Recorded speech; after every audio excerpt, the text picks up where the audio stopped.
finance laws and regulations and stopping autocracy in its tracks right now through people's power.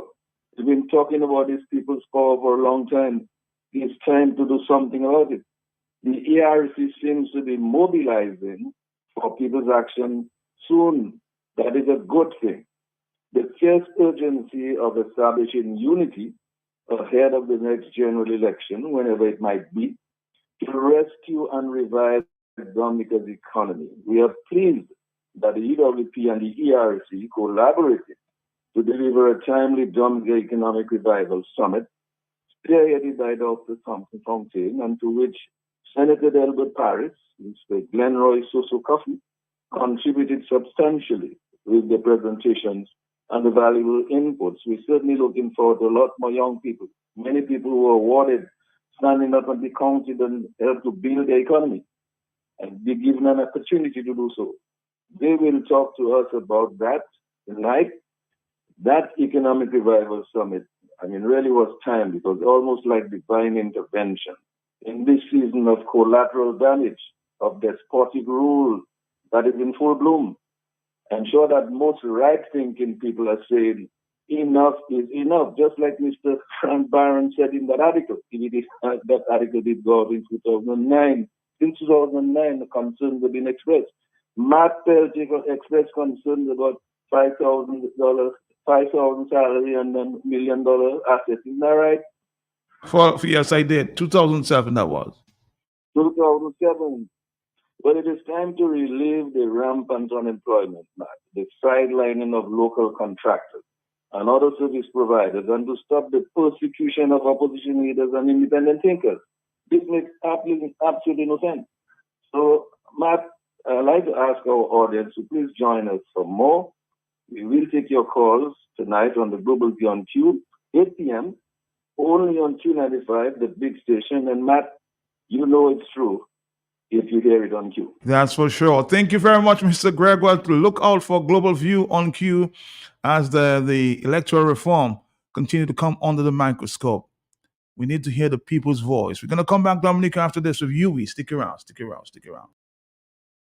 The Global View on Q, the big station. Insights into where the people of Dominica and the Caribbean came from, understanding our past, embracing our present, charting the way forward into our future. Together, eliminating poverty, embracing justice, peace, and togetherness. The Global View on Q, networking Dominica with the rest of the world. The experts are in the house. From Dominica, Canada, the Caribbean, the United States, Europe, Asia, and the rest of the world. Engaging all Dominicans at home and abroad on our agriculture, our economy, our foreign relations, our justice system, our governance, our international competitiveness, our education, our world-class festivals and entertainment, sports, politics, regional cooperation, and much more. Globally positioning Dominica within the Caribbean. Join the conversation on the Global View on Q. Tune in, call us, have your say. The Global View on Q, only on Q95.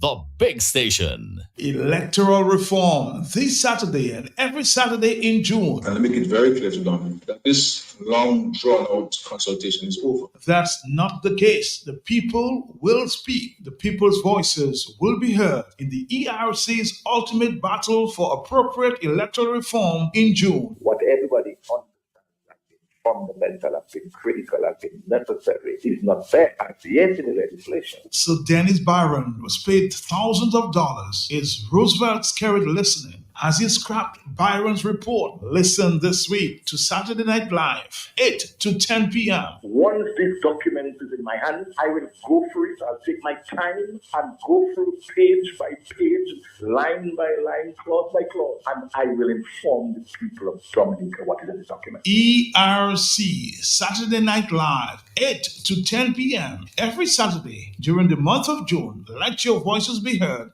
in the ERC's ultimate battle for electoral reform on Q95.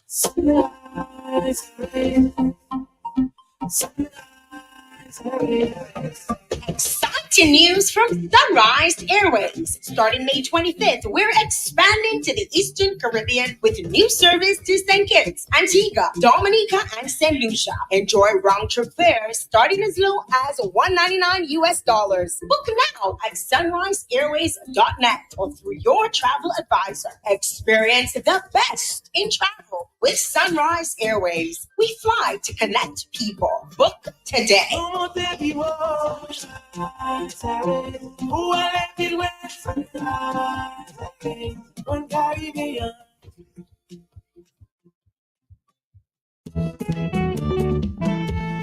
future awaits, connect, learn, and succeed. Your future waits, connect, learn, and succeed. Come put your shoulders to the wheel. Continuing and professional education. A chance to build a solid foundation. So Road UWI Global, come give us a call. 448-3182. Explore your world virtually. Discover high-quality online and blended higher education programs at the UE Global Campus. Access our in-demand and quality-assured graduate and undergraduate degrees, associate degrees, diplomas, and continuing and professional educational programs and courses anywhere, anytime. Join our global community of learners and achieve your academic dreams. Apply today. Visit our website at www.global.ue.edu/apply. Your future awaits. Connect, learn, succeed.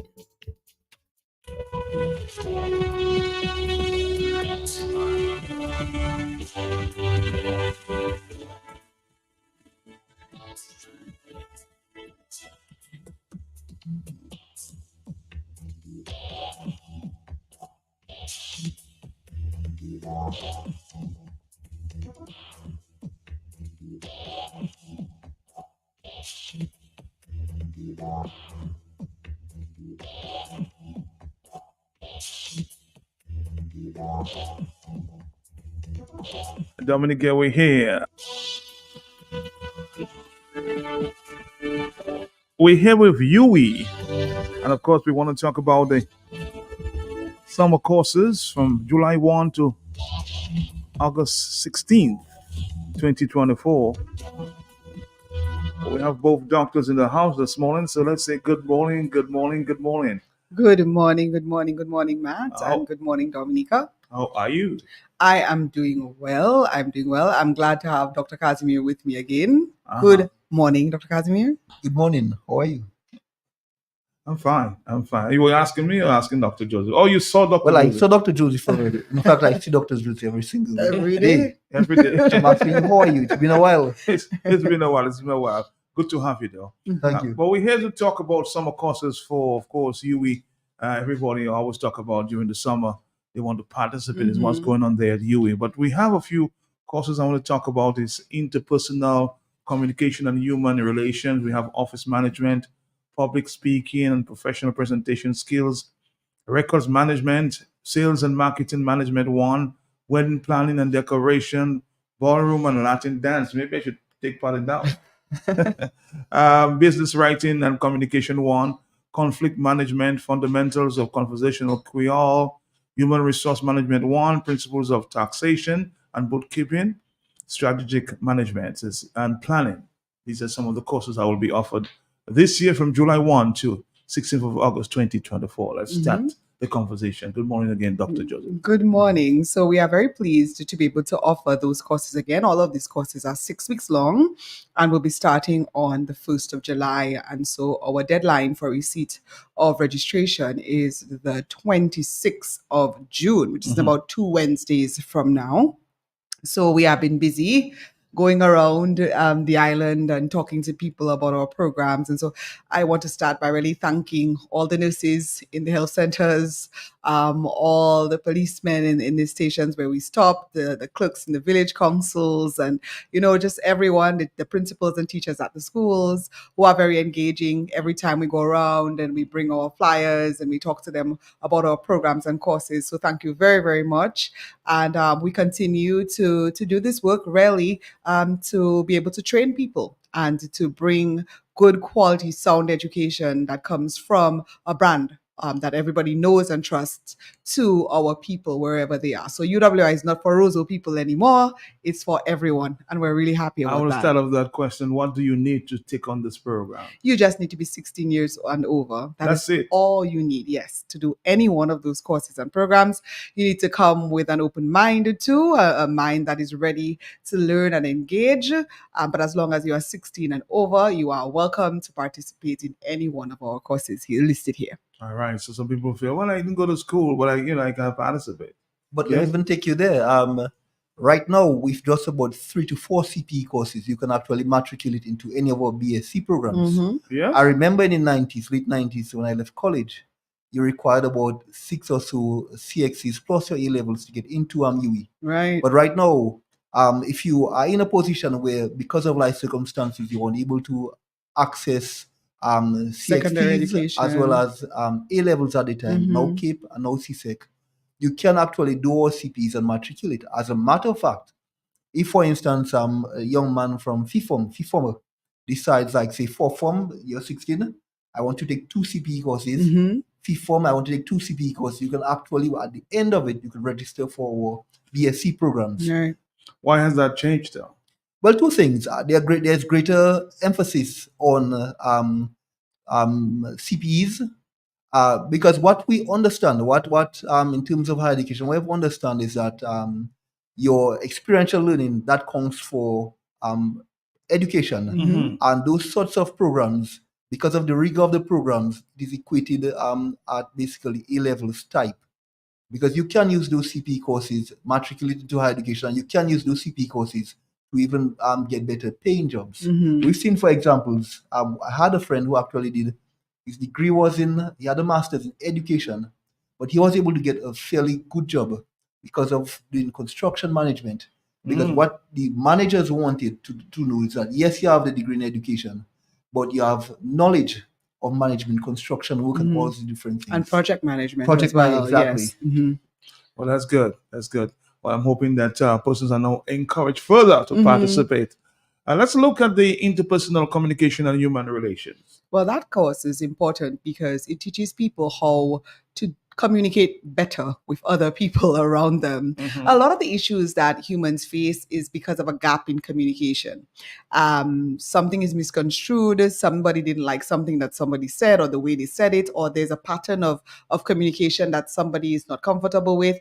And when we allow these gaps to get wider or not to be filled by communication itself, it is easy for us to do things or say things in that period that makes things worse. So what this course is really about is the opportunity for people to learn their own patterns of communication and to learn how to communicate with other people better, both in terms of your personal life and in terms of your professional life as well. Okay, let's look at office management.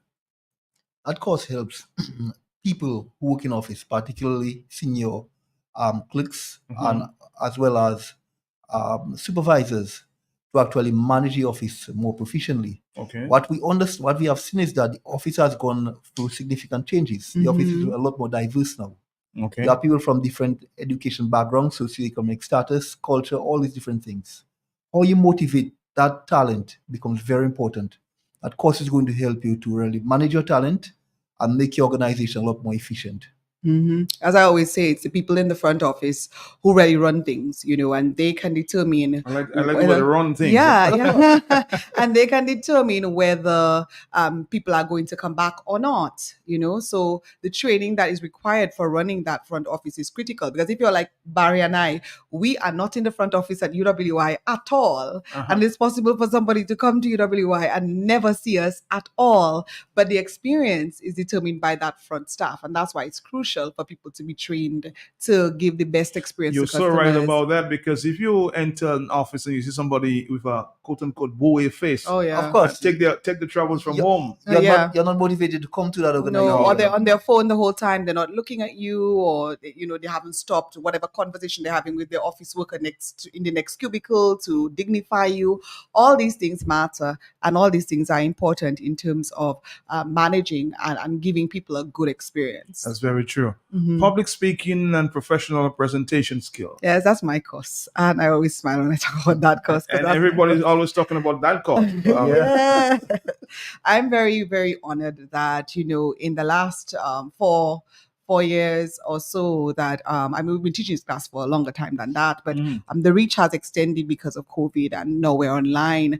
And so in the last 4 years or so, I have had about 300 to 350 students take that course. And it has been an utter delight for me, because you see people coming, timid and telling me that they'd rather die than speak in public, and then leaving, yes, and then leaving the course so much stronger. The last day, we always do a toast where we, give them an opportunity to toast to something, or to just talk about what the experience has been. And they move, and you can see that there has been a transformation. Some people will probably never be as brave as others, but if they're called upon to give a vote of thanks, they can, because they know exactly what to put in there. So that's my favorite course out of all the courses I teach. That's my favorite. I would like you say they rather die than come. But Matt, the other thing too, that's one of the main reasons we always have that course on leadership. Okay. Simply because every single thing you're going to do requires good communication. Yeah. For you to see my perspective requires good communication. If you don't Right. understand my perspective, then the communication is broken. Mhm. To motivate someone requires communication. Mhm. So that is very important. That course is very important, because what we have seen is that particular Caribbean people, they have difficulties communicating their point of views. Something simple as giving a presentation. You're right. You prefer die.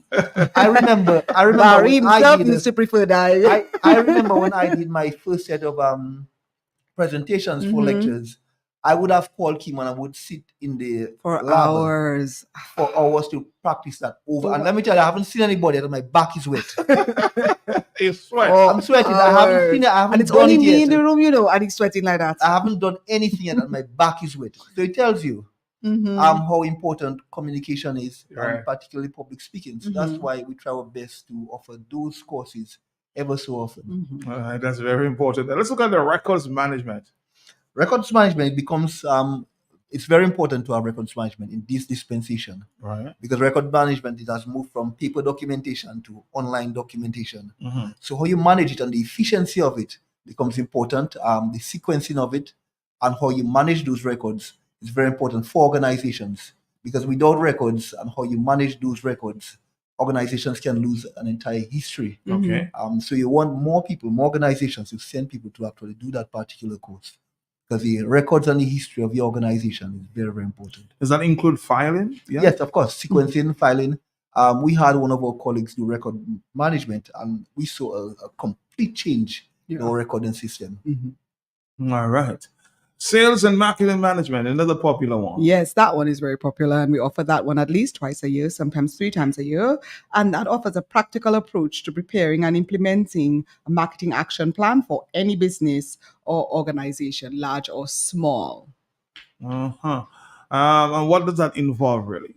So the students learn all the fundamentals of sales and marketing. So they will learn with the tutors how to gauge the market, how to align their products, how to prepare their plan as they go along for the class. And then at the end, they have their presentations, which are always very spectacular, by the way, about how they intend to carry out that sales and marketing plan. Who would you advise to take that course? Well, everybody, everything you're going to do require you to sell something. Mhm. You're working sales salesperson. We want people within the banking sector to take that. You're going to sell mortgages. You need to know what the economy looks like, who you're going to segment your particular product for. We want people within the private sector, particularly in trading sector, see whether it's Astafan, whether it's any of those retailer stores, Mhm. because you need to know what the segment is, who you're marketing for, pricing, all of those things are important. Very as important. it And relates even to for sales. small business too. I have a friend who bakes cookies and does a very good job. And so she's really consistently looking to change her sales approach and her Of course. marketing of her product, particularly using social media and so on. And she's finishing the cohort that is popping up right now and has been using and implementing course. some of the things that she's learning right into But that Matt, too. consider how social media has changed Marketing. the reach Oh, you yes. get right now. Yeah. So all of those things, you look at how you market your brand, how you position yourself. All of those things are very important. So when everybody who has a business, everybody who's thinking of having a business to do that course, or even if you're thinking to do specialized or degree area in marketing, yeah. that's a good course to actually springboard you into see what the program is about and what is something that you'd want to consider. Wedding planning and decoration. Someone Yeah. said, yes. Yes, Of course. I always say, if you are very good at helping people to plan their weddings, you help your auntie, you help your cousin, and the wedding came out very nice, and everybody says, oh, you have a talent. That is very nice. So what we plan to do with this course every time that we offer it is to offer you an opportunity to learn all the latest skills and the things that you would need to be able to successfully run a wedding planning and decorating business. So while it's nice to be able to do it for auntie, it's also good to be able to make some money out of it by offering your services to other people. Even if you're already employed, it's something on the side that you can do to course. gain more money. But Matt, let me just say one thing to our listeners. If you're good at something, you don't ever do it for free. You shouldn't. You charge for it. One of the key things about that course, it will make you understand the whole fundamentals of wedding planning from a business perspective. Yeah. You can do wedding planning, but if you structure it properly, think of the marketing, think of the budgeting, think of your expenditure, what you may incur. Quite often we see, oftentimes you charge somebody for a particular plan, wedding plan. But when you do the plan, you realize that You're undercharged undercharged, and you're making a loss. Also, too, you want to project whether enough, how quick enough you're going to get your money when you're finished. You may take a loan to cover all your expenses, but you may figure that because of the time span it may take, put you more in debt. Right. That course is going to help you to budget, cater for your expenses, cater for your revenues, and also market your business. Let's take a break and we'll come back for more. Stick around, Dominica. Your future awaits. Connect, learn, and succeed. Your future waits. Connect, learn, and succeed. Come put your shoulders to the wheel. Continuing and professional education. A chance to build a solid foundation. Amazon Road UWI Global. Come give us a call. 448-3182. Explore your world virtually. Discover high quality online and blended higher education programs at the UE Global Campus. Access our in demand and quality assured graduate and undergraduate degrees, associate degrees, diplomas, and continuing and professional educational programs and courses anywhere, anytime. Join our global community of learners and achieve your academic dreams. Apply today. Visit our website at www.global.ue.edu/apply. Your future awaits. Connect, learn, succeed.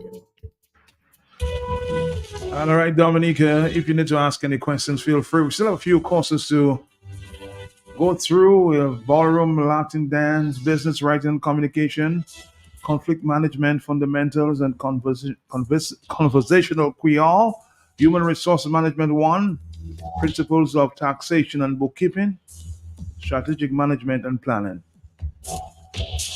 Let's start from bottom up. Let's say strategic management and planning. Yes. Yes, that course actually teaches you how to develop a strategic plan. Okay. That's one of the most important areas in any business. Developing a plan for strategy for the year, first year, 3 years, tells you what gap the organization may have as compared to other organizations within the industry. So take, for example, if, for instance, I'm a financial institution, it takes me 3 days to process one loan, and another organization takes you 1 year. 3 days as compared to 1 day.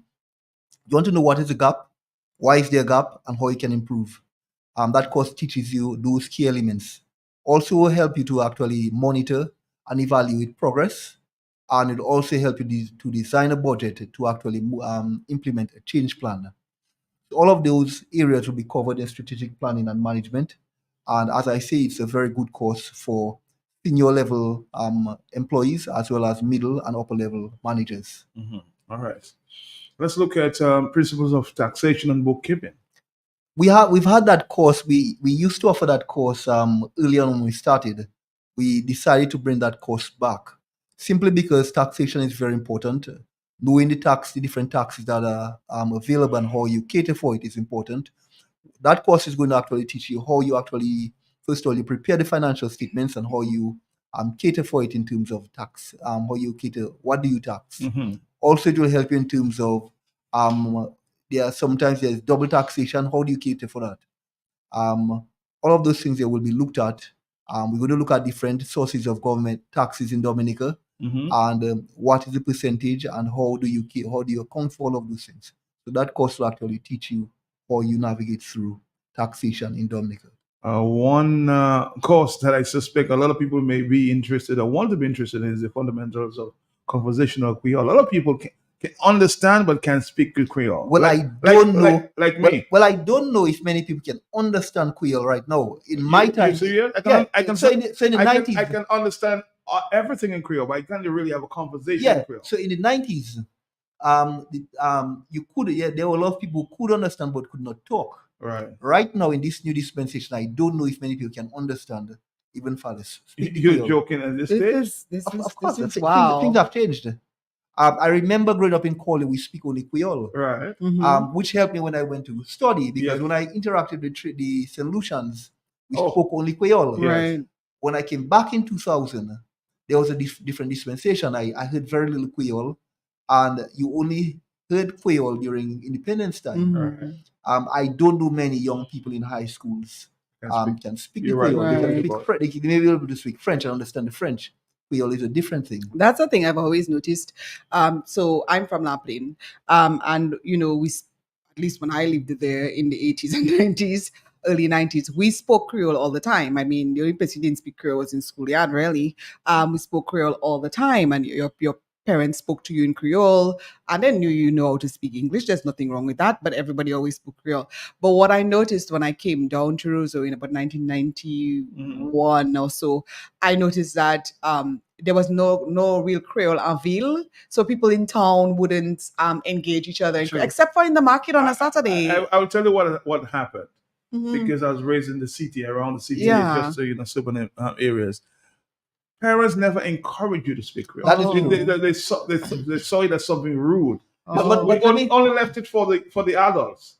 But let me tell you though, research has shown children who can speak Creole or the language of their mother, they are better adept in speaking English. They do a lot better. Research has shown that. There's research on that. Hazel Simmons McDonald, when she did her research, that's one of the things that she noticed when she did her research. So children who are good at, because Creole has a particular structure. Oh yes, which helps in terms of English, which has a structure.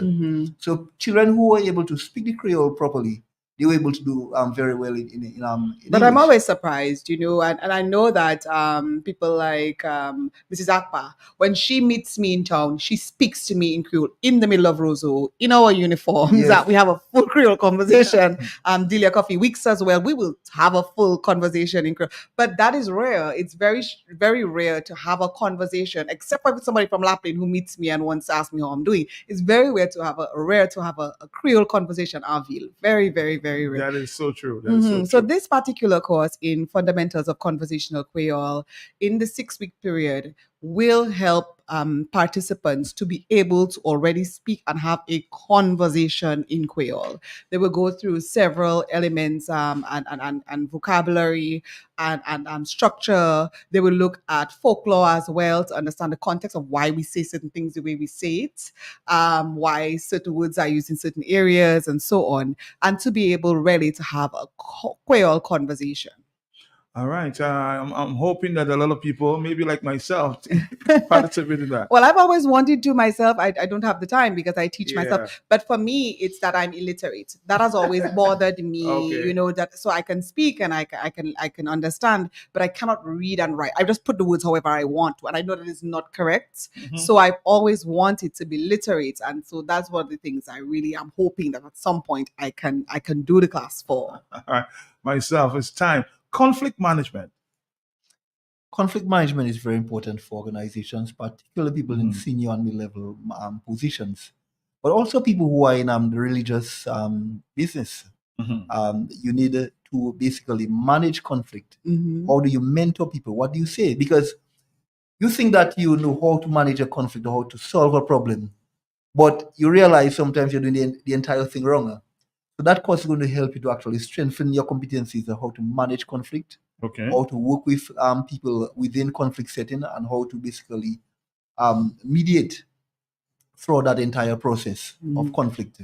Because throughout any organization, conflict is a must. Any relationship, conflict is a must. The management of conflict makes the organization better and makes you learn from it. Okay. And it is important that you learn how to do it, because quite often we think we know what we're doing. Chances are we're probably doing the whole thing wrong. So that course is going to help you to actually manage conflict more efficiently and effectively. Business writing and communication one.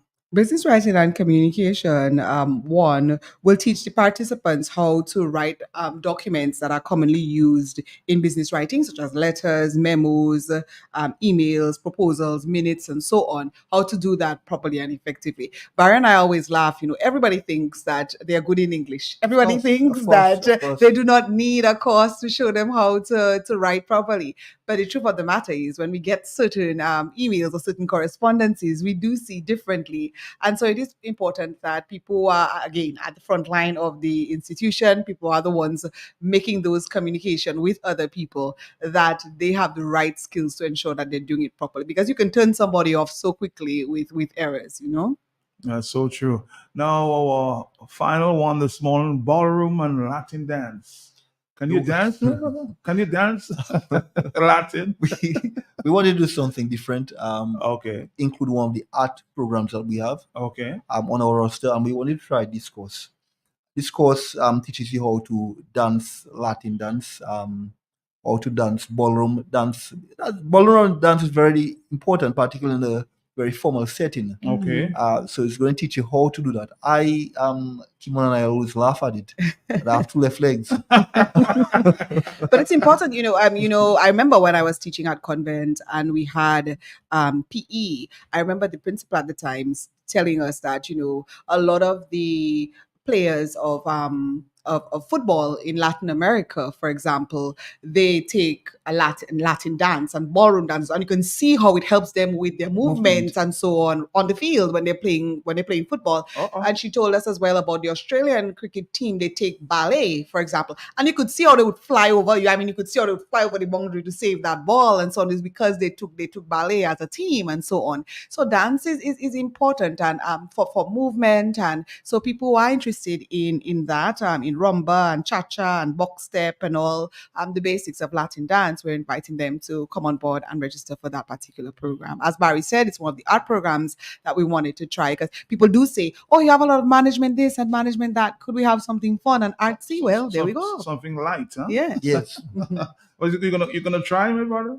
Of course. That's one of the as soon as the first time we had it, I said that once we have it, I want to try it. Okay, all right. That's something I want Your to two try. left legs will just go away. I don't think so. I am hoping that it will give me improvement. I don't think they will disappear. I think that'll be a class you'll want videos of match.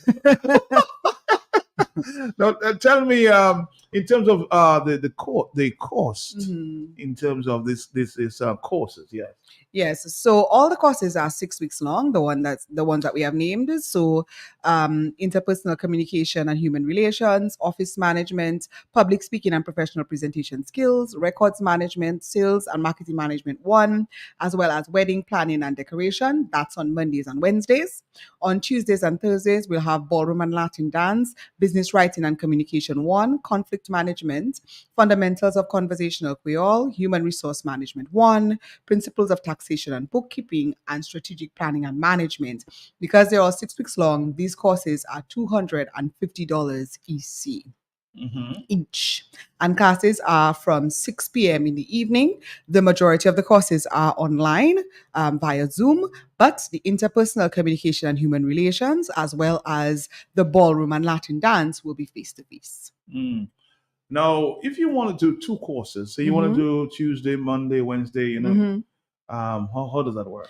So as long as the classes are not clashing, so as long as one of them is on Monday, Wednesday, and the other one is on Tuesday, Thursday, then you are fine to do more than one course. Okay, so you can do 1, 2. Yeah? Yes, you can do 2. How do we set up payments for these courses? So we do have payment plan. I'll let Dr. Kazmi talk a little bit about the payment plan that we have. It's a split 2. So Dr. Kazmi can go ahead. So you can do a payment plan, split 2, 125. So when you have registered, and at the end of the month, you pay the other 125. Very easy process. You can pay at the site, you could pay at the bank, or you could pay via mobile banking. Either way can work. Once you have done that, you keep a receipt, and you'll let us that you have paid. What bank are you talking about? What are you? National Bank of Dominica. National Bank of Dominica. That's our new account. I know you still do it to First Caribbean. First Caribbean. It was a while back, yes. Many months ago. It feels like. Many months ago. You may be right.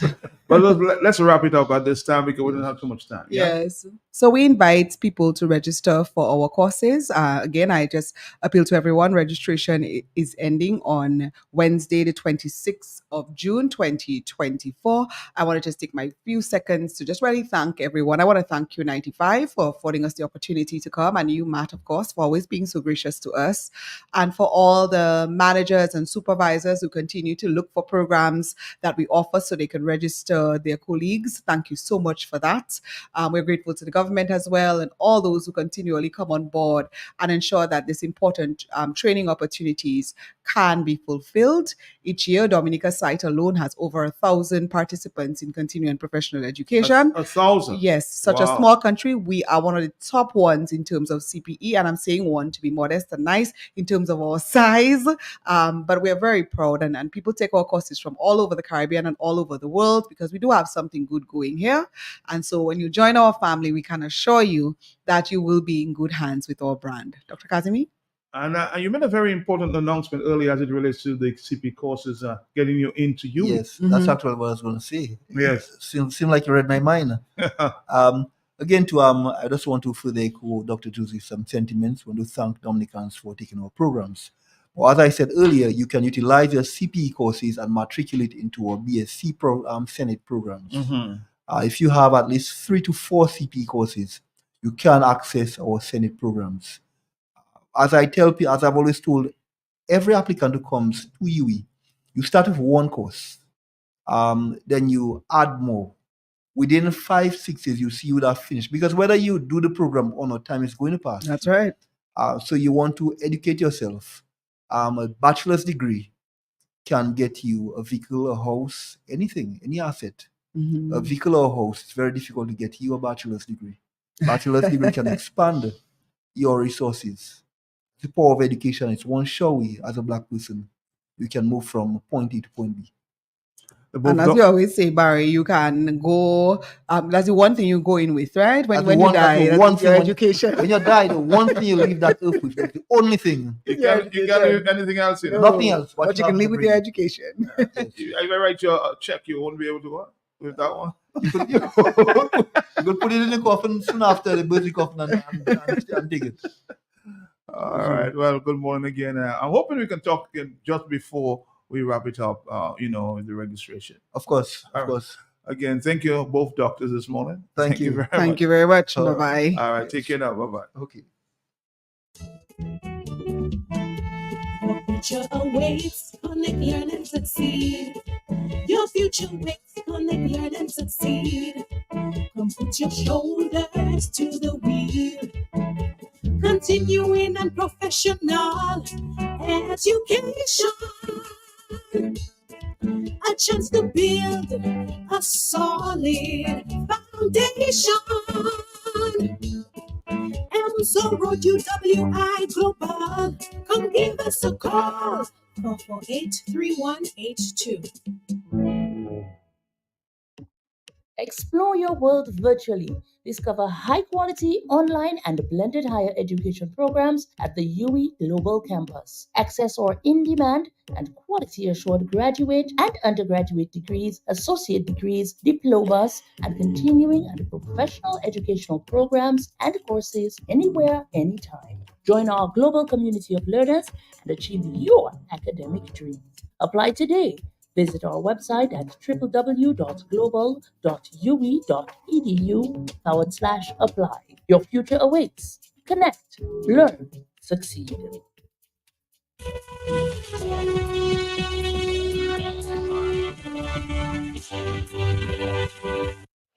Do It Center shoppers, we have exciting news. Your favorite home improvement destination just got a major upgrade.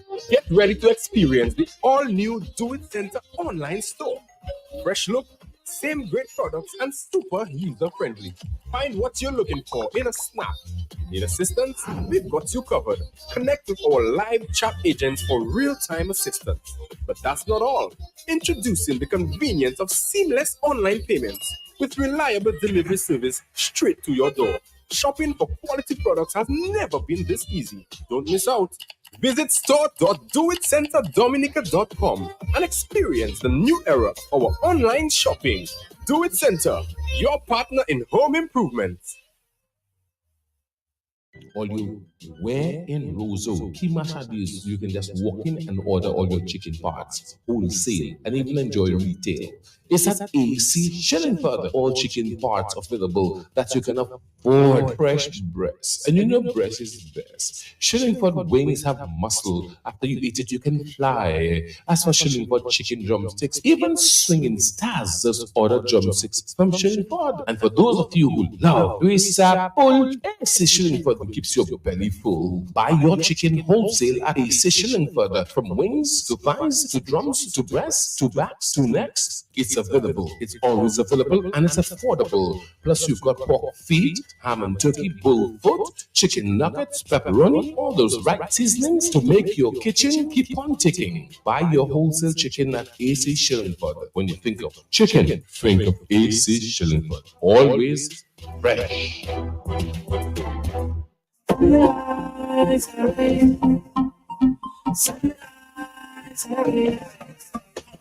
Exciting news from Sunrise Airways. Starting May 25th, we're expanding to the Eastern Caribbean with new service to St. Kitts, Antigua, Dominica, and St. Lucia. Enjoy round-trip fares starting as low as $199 US. Book now at sunriseairways.net or through your travel advisor. Experience the best in travel with Sunrise Airways. We fly to connect people. Book today.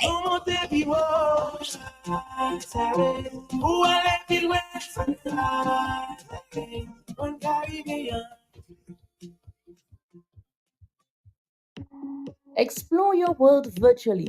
Discover high quality online and blended higher education programs at the UE Global Campus. Access our in demand and quality assured graduate and undergraduate degrees, associate degrees, diplomas, and continuing and professional educational programs and courses anywhere, anytime. Join our global community of learners and achieve your academic dreams.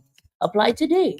Visit our website at www.global.ue.edu/apply. Your future awaits. Connect, learn, succeed.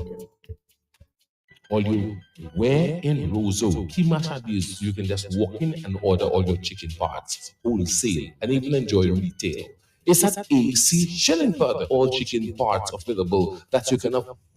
Fresh breast, and you know breast is best. Shillingford wings have muscle. After you eat it, you can fly. As for Shillingford chicken drumsticks, even swinging stars just order drumsticks from Shillingford. And for those of you who love Risapul, AC Shillingford keeps your belly full. Buy your chicken wholesale at AC Shillingford. From wings to thighs to drums to breasts to backs to necks. It's available. It's always available and it's affordable. Plus, you've got pork feet, ham and turkey, bull foot, chicken nuggets, pepperoni, all those right seasonings to make your kitchen keep on ticking. Buy your wholesale chicken at AC Shillingford. When you think of chicken, think of AC Shillingford. Always fresh.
All right, Dominica,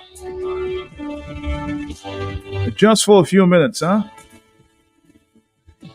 I want to speak to the issue of the Dominica Solid Waste Corporation as it relates to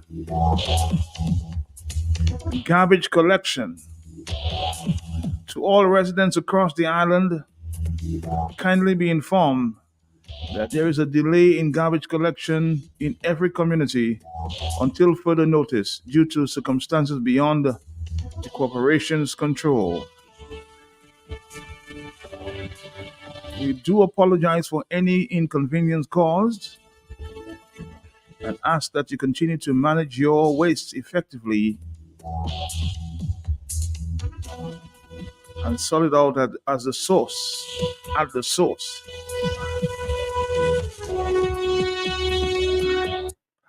Now, I want to play a message that I just got there from a citizen that has been concerned about what's going on there with our waste management.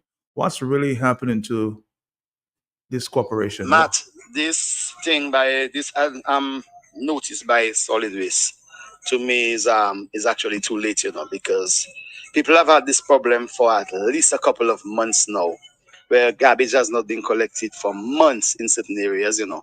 And I'm saying that because I've seen that. I'm traveling around the island, and I'm telling you, on the weekend, I was appalled by what I saw. Just leaving from the northeast to the south, to the north, or to the northwest, and I telling you, garbage all over the place, and this is unacceptable to be given an advisory when people have been putting out garbage for the past 6-7 weeks and it is not being collected. That's how long it has been on the ground for in certain areas. So this is unacceptable. If that notice that is sending out now, something needs to be done. We have too many problems in that system, and you're asking to pay for stuff that you're actually not getting your value for money.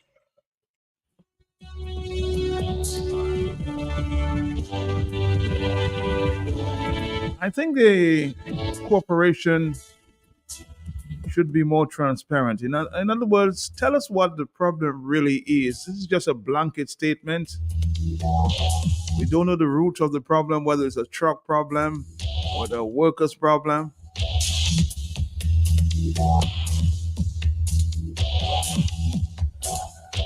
What are the solutions going forward? I mean, we want to maintain and keep Dominica clean. And we're getting a corporation's message like this. I think that they need to come with a better message than this.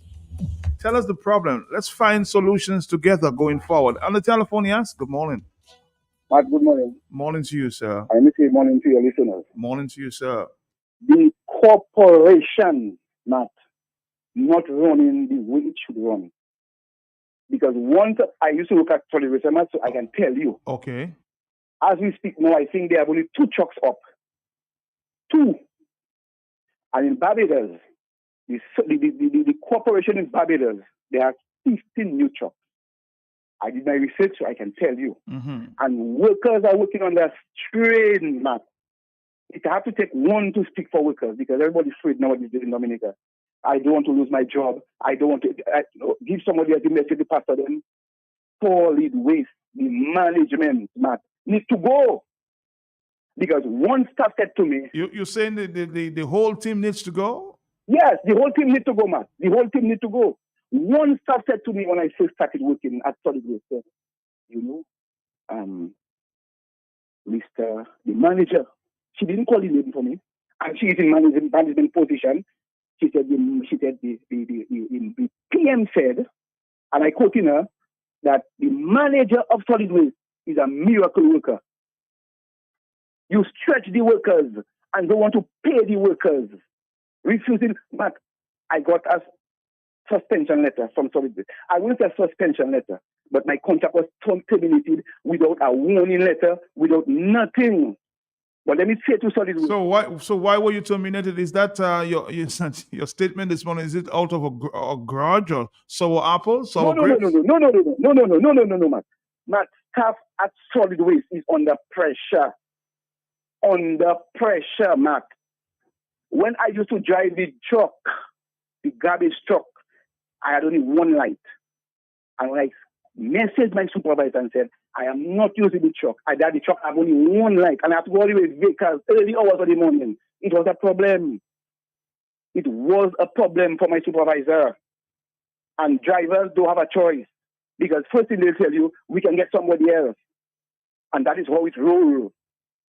That is how it rolls up there. A lot of the Haitians leave less job and move out and did not say a word to them. One Haitian said to me that, Copel, I put in a document in, I sent it to the manager because I wanted my work permit, and up to now I can't get the work permit. And the guy left the job. Now he's in the States. We're still communicating. So solid waste management team must go. All right, caller, thank you for your sentiments. I think, as I said, the statement has a lot of holes in there. The statement is not complete. We need more transparency with this cooperation. Hello, talk to me on the telephone, yeah? I say praises, thanks, blessings, and glory to all those who have sacrificed their personal safety and security trying to elevate mankind to humanity. Mr. Pelter, blessings to your family, sir. Blessings to you, sir. How you doing? I give him thanks. Blessings, sir. Matt, I want you to pass us message to our Prime Minister. Quickly, I'm coming back to you, Matt. Sorry for the deviation. I'm right here. Don't make it long. Tell him, please do not admire Americans. We have never assassinated our prime ministers. Matt, I know Garfield, President Lincoln, and John F. Kennedy. They have assassinated 3 of the leaders when the leaders get out of order. So, Scary, do not admire Americans as a model for not, what's the word that was used, Matt? Not tarnish, but, besmirch, to dirty the name of Dominica. In comparison, there is none to compare. Oh, be careful, my brother. Matt, you talk about to get to the root of the problem. But check the fruits. Check the seeds in the fruits. It's a multiplication, Matt. And the brother have his, he said he would be and all of that. And he talk about management should be gotten rid of. But who is the real manager? I talking about the fruit and the seeds. The maybe, as we would say, the most essential part of the tree, if I may say.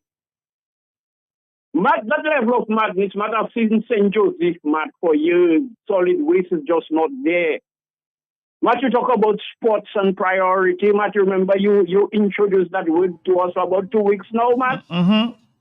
Relating to sports, and Matt, I want you to get the person that come and tell you about we were under fireworks and explosion rocking the boss of our national team. Tell them come back and apologize to the people. Stop lying. I'm not seeing that one video. Maybe those players forget the phone in Dominica, but Matt, I'm a fella like trouble. I coming back to your point.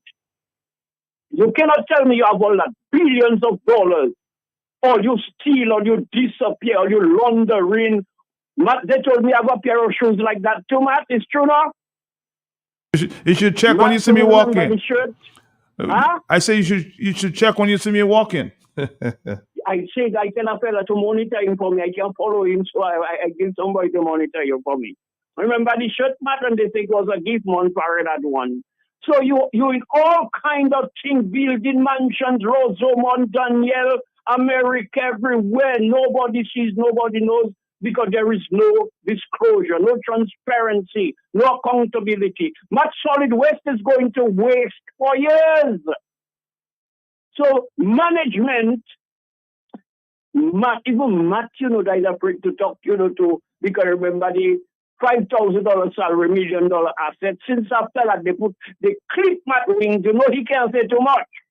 So Matt in Dominica now, to blame solid waste in isolation, to blame Austria, why the Austria friend in isolation in the football. Matt, the whole tree is contaminated, even the dry leaves.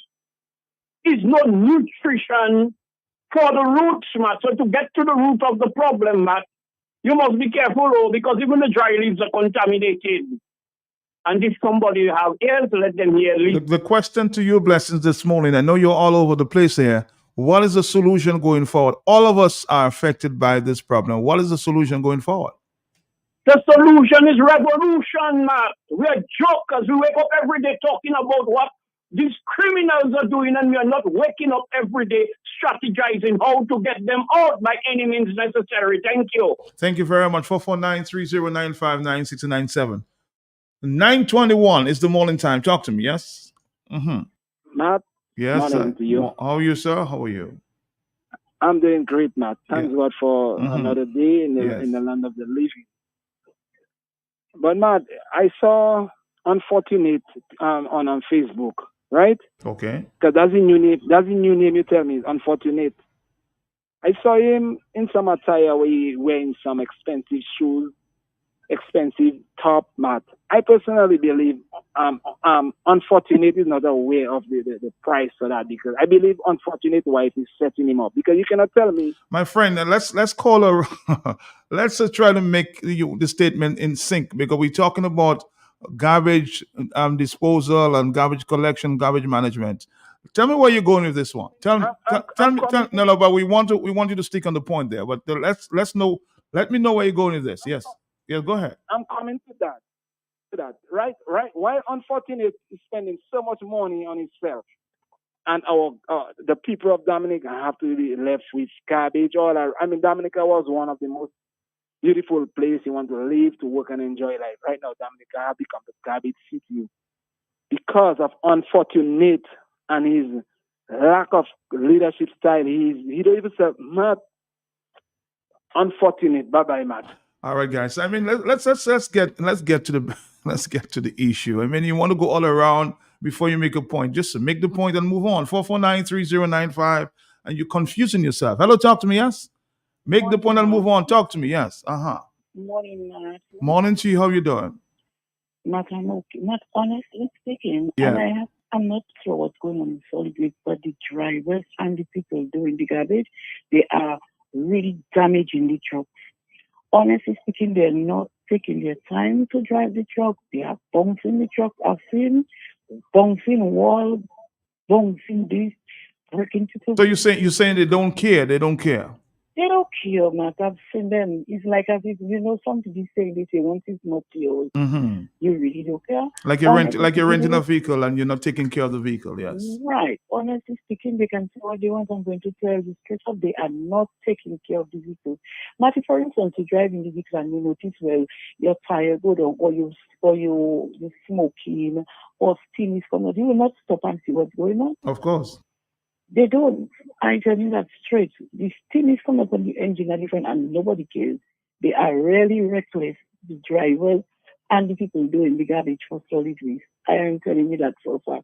They need to take better care of the vehicles when they are given the vehicles to drive. So drivers, take note. Somebody's watching, or some people are watching.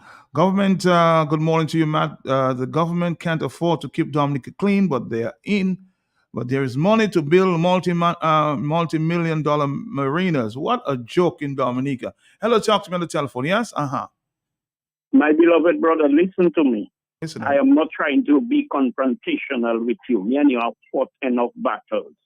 But what you're trying, and I can see it may be innocently or deliberately, but you're trying to isolate or compartmentalize the problems of Dominica. But you have to look at the problem holistically, my brother.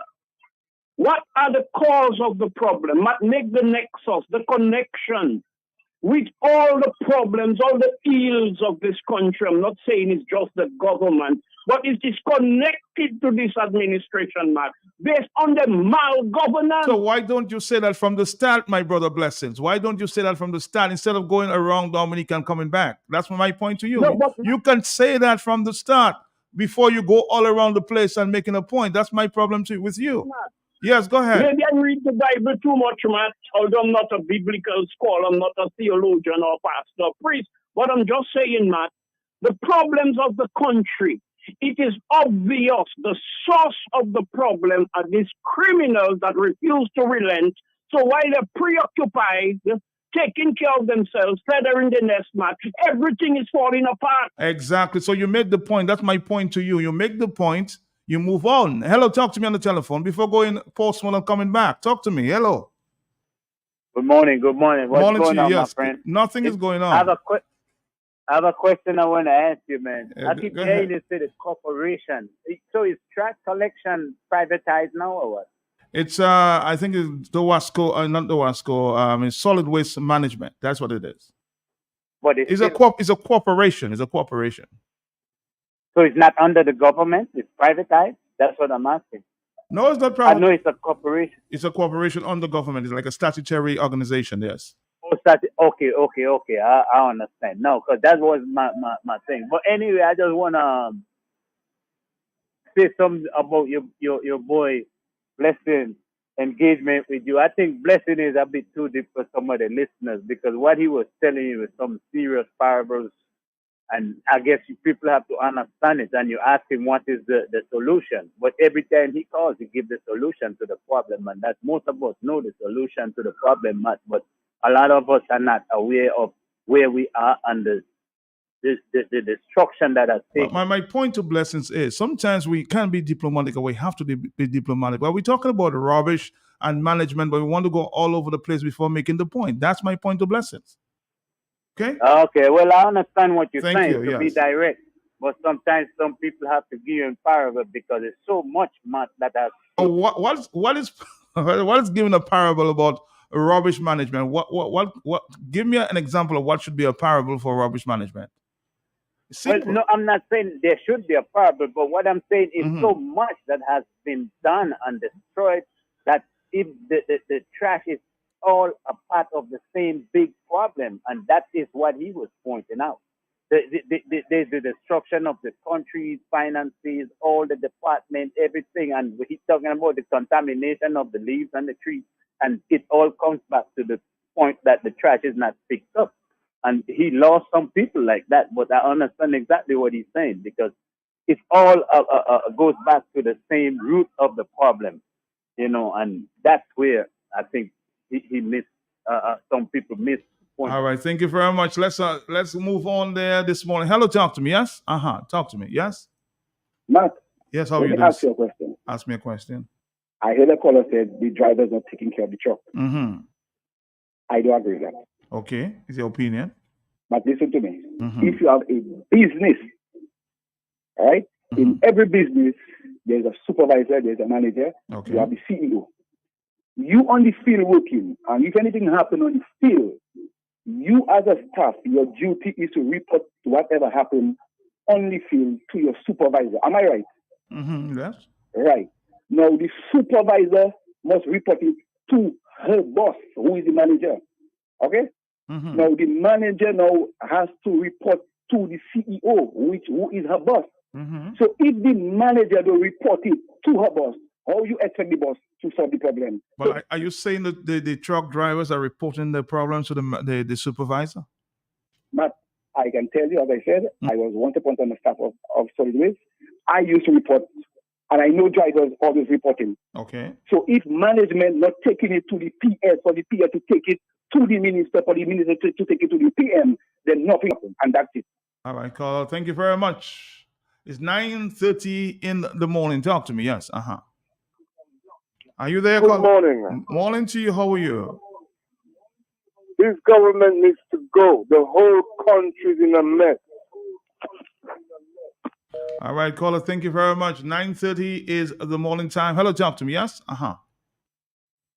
Yeah, Matt. How are you, sir? How are you? Good, brother, and you? Okay, I'm hanging in there. Good. So, Matt, so because solid waste probably not doing what it's supposed to do in garbage collection, it is the government that have the control. Matt, be honest.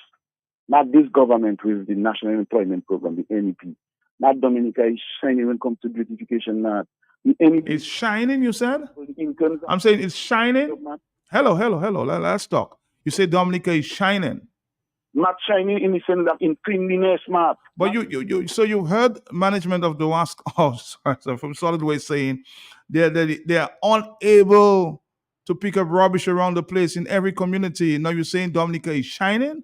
So you're telling me because it's the government. So who's responsible? Who's responsible for solid waste? Who supervises? What ministry that supervises solid waste? Matt, you read a text there. You read a message saying Yes. that somebody wrote and said that Somebody wrote. they're collecting money and whatever, and the whole government don't have them to clean the place. Matt, No. I never read a text like that. So what are you talking about? I never read a text like that. What you said? What you said on the text you got? The text I got there from I think it was MO News. And let me read the text. Let me read the text I got from MO News. I want to be sure. Let me see what I read there. I want to be very, very sure with you. Are you still there, caller? You're still there, right? I'm there, man. Okay. I'm there. All right. Let me see the text that we're talking about here.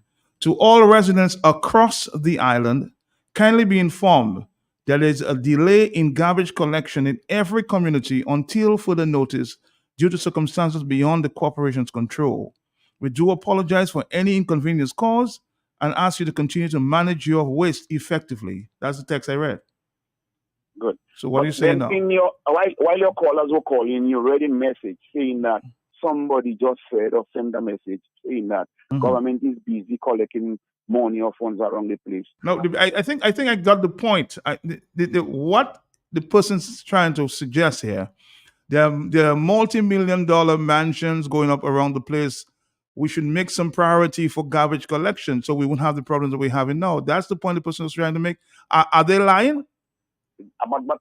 I'm asking you, are they lying? That is the person's opinion, Mark. I'm asking you, are they lying? You always want to. I'm asking you a question. Are they lying, my brother? Matt, that is the person's opinion. Opinion, so it's not a fact. Matt, how I can say that's fact? But you're seeing hotels going around all around the place, my brother. You see a lot of construction taking place. Are you denying that's happening, my brother? Are you denying? Denying what, Matt? You're seeing multi-million-dollar construction taking place all around the island. Is that a fact or not? Matt, if the infrastructure has to be built, it has to be built, Matt. So we should pay no attention to the garbage collection around the city, around the country. Collection alone cannot have people behaving that when saying what they're saying on the My friend, we're talking about priorities here. We have to make priorities in this country. Yes, you can have your multi-million-dollar construction taking place, but you have to put some priority to cleaning the country. That's my point to you. 9:33. Hello, talk to me. Yes, good morning. Yes, I want to talk to you. Yes, talk to me. Matt, I find as a journalist, sometimes I want to give you some blows because when you try to... You can give me blows when I worth, I accept criticism, but I want it to be constructive. So tell me what you want to tell me now. Criticize me if you have to. Go ahead. Educate the man and the man trying to spin you around. You just Mr. Waste of time, wasting your program. That's what Mr. doing. So let's get into the point. Let's get into the point, Matt. Matt, I must say, with all what them people saying, the solid waste workers is doing a wonderful job. Because me as a maintenance man doing this little thing, it is not easy to take care of garbage in a city and out of the city. Now, remember, we have one cat moving from Roseau to Portsmouth to Collioure to Jubla. You expect them to be moving that truck slow? No, because they have to move from Portsmouth to come back to Roseau, to go to Woodville, to go, it is Enzol or wherever. That's why I'm blaming the government. Now, if Mr. Scary, the world boss, had really cared about health in Dominica, my brother China will dealing with. You know what I mean? Matt has a man on the radio station, and when Matt asked the man about the MOU, the man asked Matt, which one? When the man tell Matt which one, I say, we party Dominica in trouble. Which one? And we have no about one. So how many of them you have? Mr. Scary, I calling on you again. Mr. Scary is the world boss. All you have to do now is just press a button. Because you are saying you could press a button and take out NEP and whatever. Remember you are saying that Matt can play the archive if you want. Mr. Scary, press a button. And the same how you switch from Taiwan to China. Mr. Rubbish, sorry for saying Mr. Rubbish. Mr. Scary, you can get 4 rubbish cats immediately. Instead of all those dumpers you have bringing there and then caterpillars and rollers. You can get 4 rubbish cats and the city nice. One for Grande area, one for Portsmouth area, one for out of wherever you want to put it, southeast or wherever. And look at it, the things work, Mr. Skelton. Mr. Skelton, tell me if you're really interested of health, sports, this, that in Dominica. I say no. Now hear that again. Mr. Skelton, I call in on you. Those guys have a dumper putting plywood on the side of it. Mr. Skelton, you can just take that to a welding shop and put a little iron frame or something where you could do on the side and that open nice internationally. Just can check on that. Let's not blame solid waste for not picking. They cannot pick up rubbish everywhere because they don't have enough trucks and nobody not seeing that. And you have 4 fellas standing up at the back of a truck. Nobody not talking about how they standing up at the back of the truck, but they're still talking about how the chauffeur driving, but they're not concerned about how the man keeping the city clean. You know, you're not seeing that, man. Respect those fellas that are at the back of the truck and take that dumper or what all you have. Fix it up, the rubbish cat. You can just bring it by a well 1.5 steel seat, cut it, make a platform and a frame at the back of the rubbish catch, and the guys and them safe. Are you concerned about the fellas, their health, their family, and what they're doing for the country? I say no. So Dominicans, stop the solid waste. Stop that. All right, caller, let's move on there. Another telephone call. Hello, talk to me. Yes, we're talking about management of solid waste there. Hello, talk to me, yeah? After I finish, I go turn off the radio so I will not get tempted to call. Matt, do you know there is an environmental levy? Mm-hmm, we know that. Okay, Matt, you know how many years we have been told that does not trickle to solid waste, trickle down to solid waste? I've heard that, Matt, on import, you know, refrigerators, appliances, bottles, plastics, and all of that. Matt, imagine the amount of imports and imagine the amount of revenue that is being collected from that. Matt, where are these monies? And Matt, you're not talking about disposal, you know, or recycle. We are talking about collection, the most basic part of management, collection. How can solid waste be falling so short? Matt, for years you have discussed it. We have said it over and over. And you're making very significant points, Blessings. That is the kind of discussion we need to have, Blessings. But going all around the place and talking about things that doesn't matter is my point to you. I'm not vexed with you. I'm telling you what matters, and you're making a very solid point. Collection of VAT or environmental tax should be diverted to solid the management of waste in Dominica. That's a very solid point. You there with me, sir? I'm here with you, yes. Listen to me, Matt. Matt, you're a host and you're educating and hosting thousands of people here and abroad. So you may not pick up what I am saying, but there are people that can pick up clearly what I'm saying. I just dig too deep for certain people that say, but what the hell are you talking about? I understand that. But Matt, let me just get back to the point. Thank you. I'm trying to simplify it, and I'm not going to call you on that topic again. Matt, in Dominica presently, Matt, in schools, the educational system, construction, public works, Matt, the law, the rule of law. Matt, what in Dominica, the governance, electoral reform, and the environment, Matt, everything, our social standards, look at the amount of young people that are just sitting. Look at our land mass. Look at our population. And not billions we're talking about. And basic things like collection. We are not arguing or discussing the intricacies of recycling or disposal or nothing like that. Matt, what is happening to the people of Dominica is criminal. People can call and make excuses. I know you want to be diplomatic, but I'm being realistic, Matt. And I'm telling you, Matt, that have to stop by any means necessary. All right, caller, thank you very much. Again, blessings, you're talking about collection. That is a very good point. But when you made the point earlier, that is why I corrected you and said, let's come back to the subject at hand. We can be diplomatic sometimes, but sometimes we have to be straight. Hello, did you listen to Mervin and the point he made earlier? Hello, talk to me. This time you made sense. Hello, talk to me. Yes, good morning. Hello, good morning. Yes, how are you? How are you? But we are missing the point. The major issue is every item that is imported into Dominica, I think we pay 1.5% tax on the environmental list. That's serious. That has always raised more than twice the money of the operation of solid waste management. The government went to Parliament and passed that law, Matt. The government has to utilize that money for solid waste disposal. Very good point. I have never heard in Parliament, Matt, I have never heard in Parliament the Minister of Finance say, well, we collected $22 million for solid waste. Solid waste costs $11 million. So he's going to ask the people in Parliament, because when you go to Parliament, you go to the people to ask them permission to use their funds. To go to Parliament and ask the people to use that money for a school, for the hospital, for medicine. I have never heard that in the last 25 years.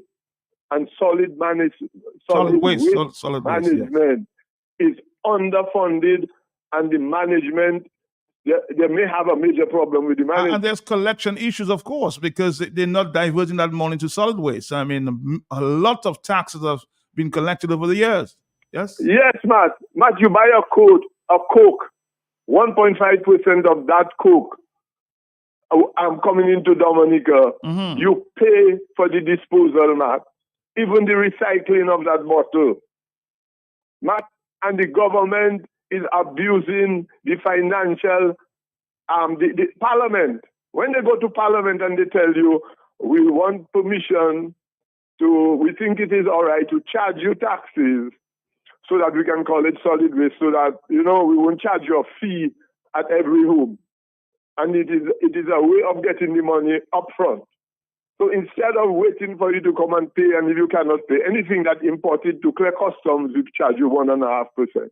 Matt, they have never collected money less than what they receive. They have never collected less money than it costs to run solid management. As a matter of fact, in most cases, it's more than 2 to 3 times what solid waste management costs in Dominica.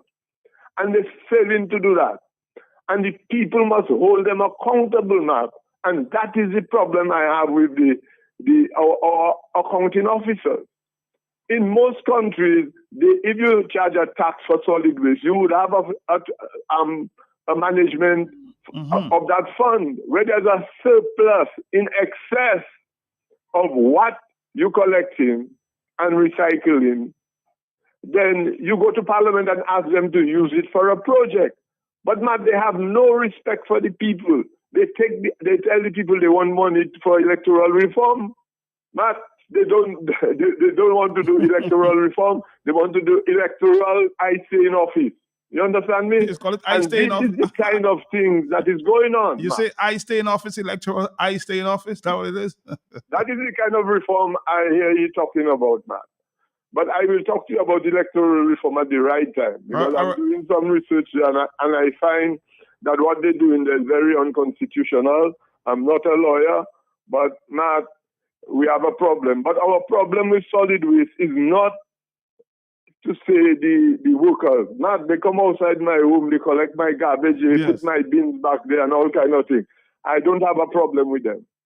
But the condition of the vehicles, Matt, the age of the vehicle, why is it that you're collecting over, I think the last figure I saw was in the 20 million range. Okay? Why is it you're collecting so much money? Solid waste doesn't cost 10 million or 15 million to operate, Matt. You're collecting more money than you need, and they cannot get free. Look, Matt. So we need some new trucks, Michael. We need some new trucks. You're right. Matt, even if the environmental surcharge wasn't collecting money, you bring how many caterpillars into Dominica? How many loaders? How many? After all, Matt, you as a Minister of Finance have to understand that the life of the people, because waste disposal, if you don't do it properly, people can get in and develop sickness from that. The question is, and is always accountability. That's the question that we're facing at this time. Where is the money collected for solid waste? Well, that is all we need. But I remember once I asked him that question in 2006 or so, and the man said, oh, he had to pay insurance for the vehicle because the vehicle had no insurance. The money we pay in environmental surcharge should be managed better than that, and the government must respect the people. You cannot go to the people, use the money how you want without accounting for it, Matt.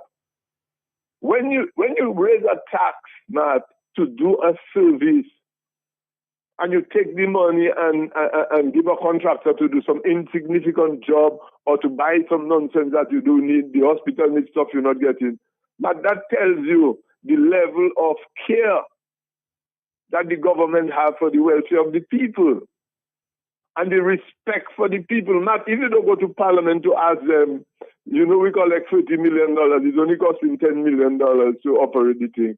We would like to put 50% of that funding, that in consolidated funds so that they can do some renovations at a school or do this or do that. Nothing like that. Transparency, that's an accountability. That's the simple thing. And I don't blame the ministers because because they cannot spend our money.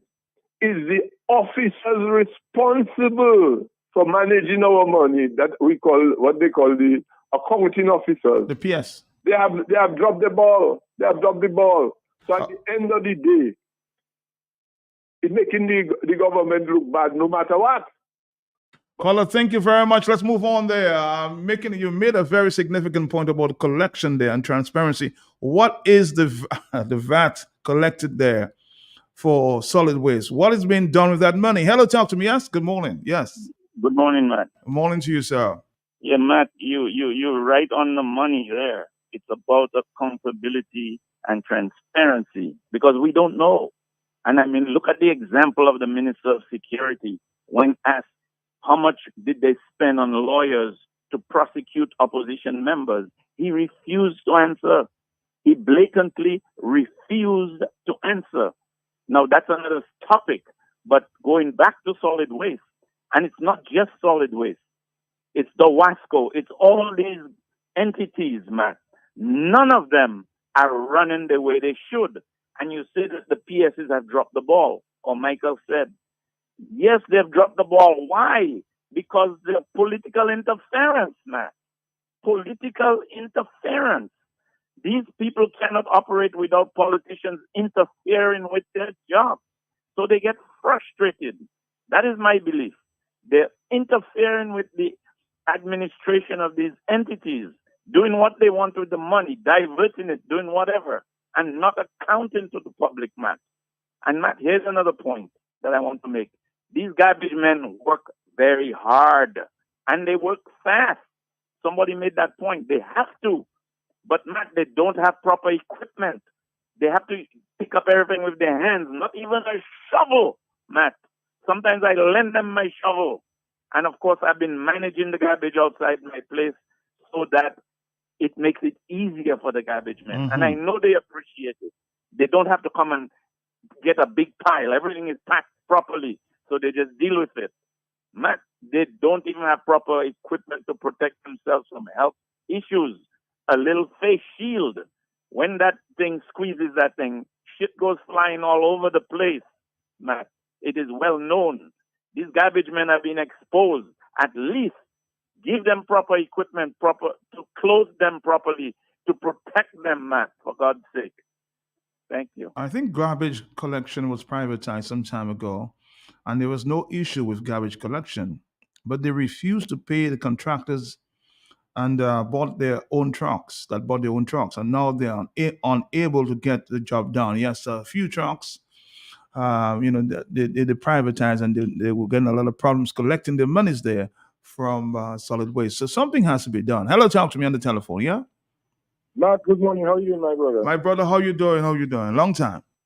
Yeah, man. Matt, yesterday my auntie came out to my house yesterday. Yes. Really distraught because she wanted for me to call you to talk about what we are talking about today. Okay. The garbage disposal problem.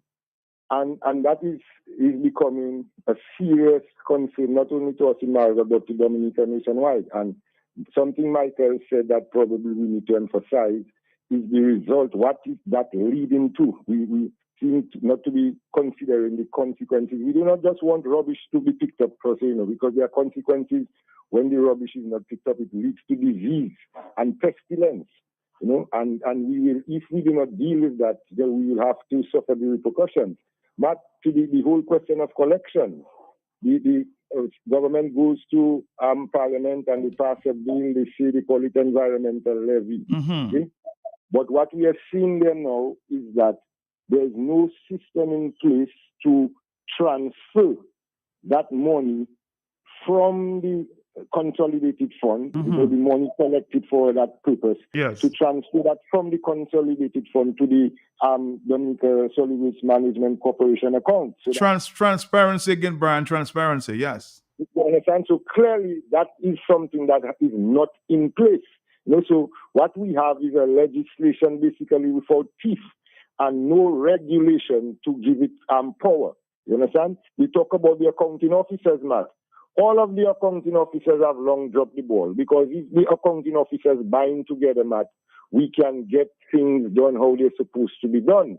But the accounting officers have subjected themselves to the control of the politicians. Many of them, Matt, I believe they have been bribed. They get handouts. They get early benefits from the Red Clinic, Matt. And because of that, Matt, they disregard their responsibility. Look at the financial secretary, for example. It is Lennox that had to show her about the naturalization certificates, that we can use to determine how many passports were sold. She wasn't caring about whether we know how much money the public have a good accounting of that. She doesn't care about that. And what subsequently, they banned the publishing of how many naturalization certificates were issued so that we will be kept in the dark. No accountability, no transparency, no mismanagement of the consolidated fund, no regulation to ensure that the monies that they collect for environmental levies are transferred to the Solid Waste Management Corporation without any interference from the political directorate.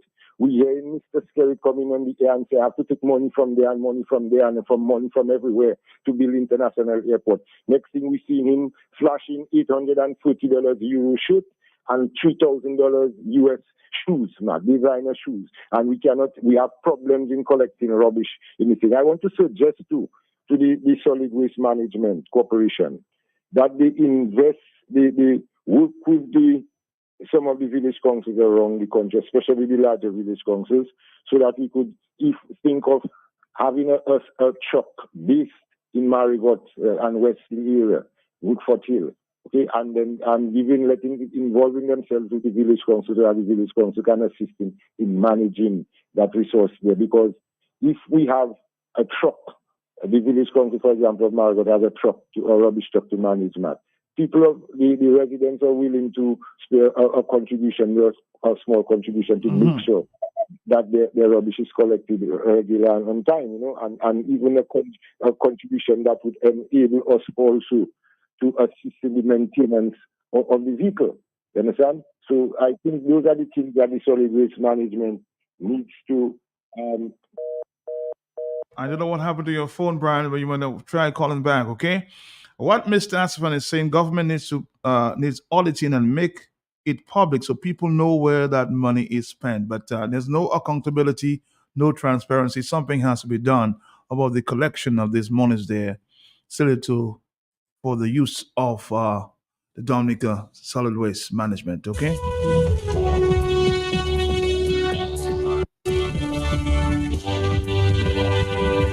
Somebody saying, Matt, by the Maho market, you should see garbage out of the dumpster. And the people, or the pal rep, and the PM says they love Maho. But look at the rubbish there in Maho. And that's a text message.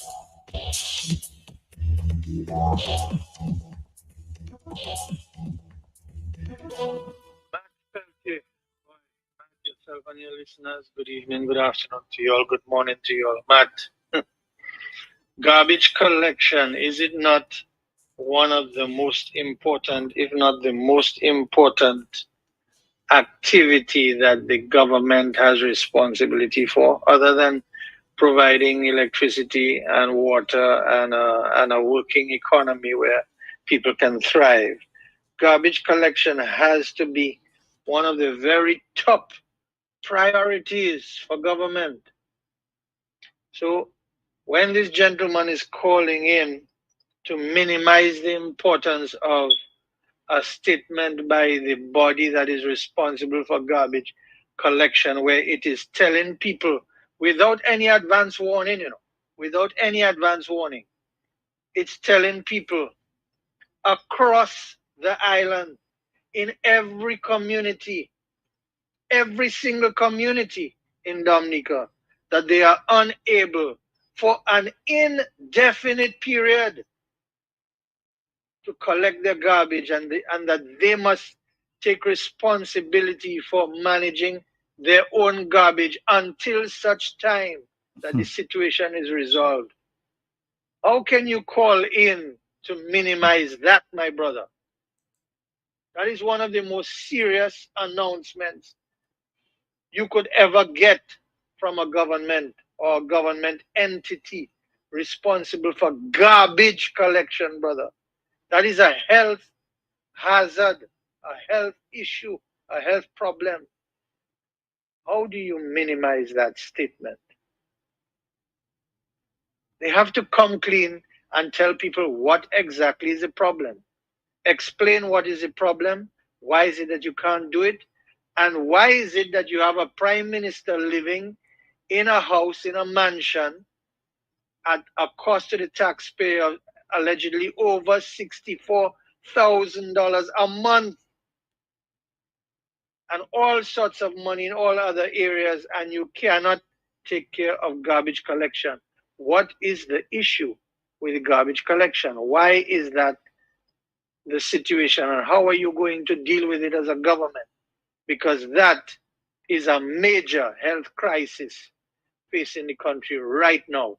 If no community can have garbage collected, just imagine in a month's time, in 2 months' time, what could happen as a result of that. I mean, it is just amazing how people are willing to turn a blind eye. It's a joke. Because they want to defend their government till, I don't know, until what point?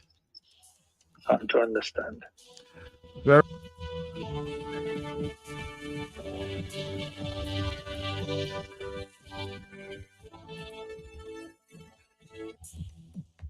significant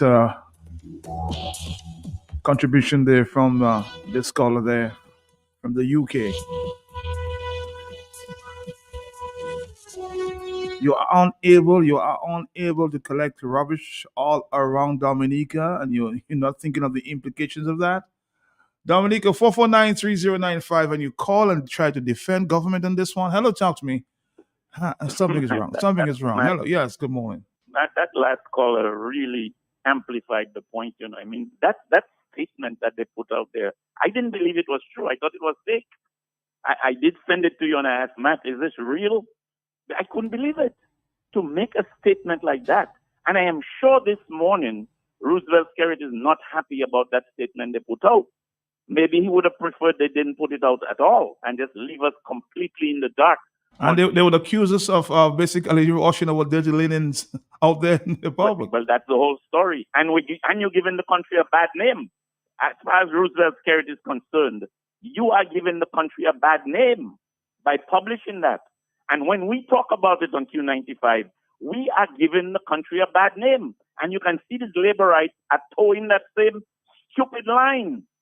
This is serious. How can you tell the whole country there will be no garbage pickup? But Matt, let me leave that aside because there's something confusing that I see. Mm-hmm. Point Michelle is having pickup of white goods. White goods, Matt. If you cannot pick up garbage from the rest of the country, why the hell are you picking up white goods from Point Michelle? Put that on hold and have the trucks load the garbage from the rest of the country. Did you hear the announcement, Matt? You live in Point Michelle. The Point Michelle community is announcing that people should put out their white goods, that solid waste will be coming to pick them up. Did you hear that one, Matt? I missed that one. Well, Matt, check it out. It's in your community because how can you put garbage collection aside and give white goods priority when island-wide you cannot pick up the garbage, yet you're picking up white goods in Point Michelle, Matt? There's something wrong with that. There's a contradiction there. I'll find out just what is going on there. Hello, and who is doing it, huh? That's an important question too. We'll find out. Hello, talk to me. Yes, good morning. On the telephone, let's see if we can take this voice note. Are you there? Matt, this thing by this let's go back to this. Matt, there's a bigger problem besides with what I've been saying for the past years. The maintenance on this equipment is very poor. In terms of when you watch these trucks, you can see a lot of things that are going wrong in terms of maintenance. And one of the biggest problems, these trucks are fully hydraulic equipment that they use to compress the rubbish, to put it in the bin at the back and stuff, and to dump it. So the whole hydraulic system there, this hydraulic system need high maintenance in terms of changing hydraulic fluids on time. I mean, you want to think that these things are supposed to be done, but they are not done because when the truck is actually on the road picking up garbage and they come to compress, you hear in the weakness of the hydraulic system that it's not even functioning properly. So that tells you that the hydraulics on the vehicles are not maintained, meaning that changing hydraulic fluid when you're supposed to, changing seals when you're supposed to. These things are not happening. So the equipment is always under pressure. Why is the staff is under pressure? They're not getting maybe monies to do the maintenance, periodical maintenance that's needed. So the hydraulics on these trucks are failing. The engine, everything is failing. So we have a system where, no matter how much trucks you have or equipment you have, if it's not maintained properly or periodical maintenance is not done on it on time, then you're going to have serious problems. It's a fully hydraulic system that they're in those equipments, and if they are not maintained, they will fail. A significant point as well. So maybe we have to train our mechanics to take care of these trucks.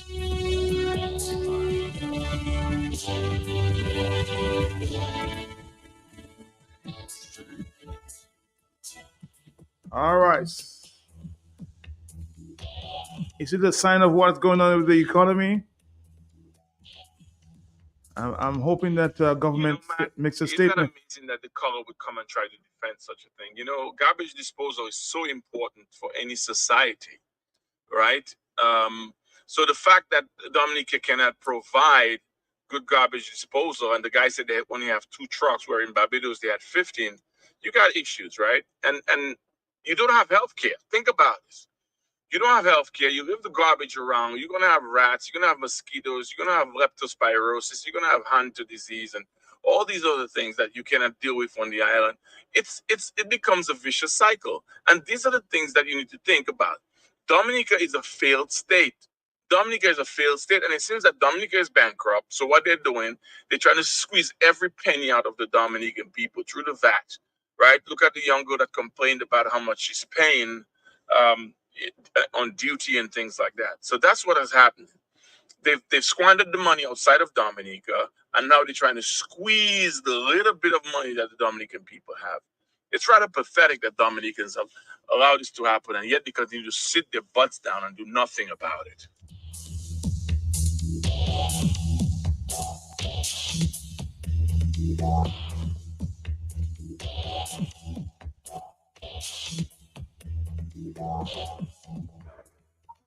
With John Rossi.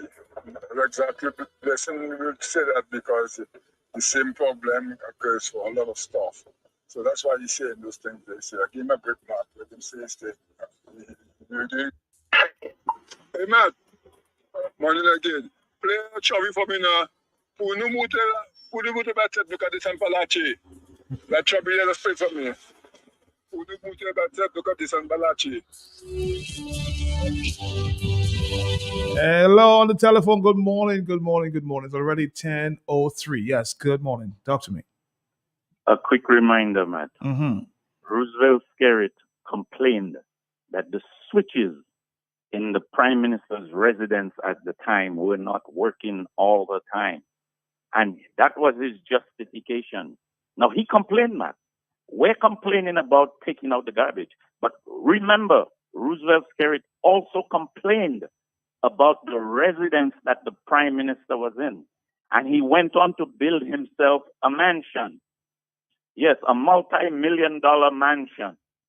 Meantime, there's no money to take our garbage out. We, the people, we must take that garbage out of government. That's what we need to do. We need to take that garbage out of government and put someone there who will live a simple life based on the economy that we live in and provide us with the services, health services, garbage removal, etc. Thank you.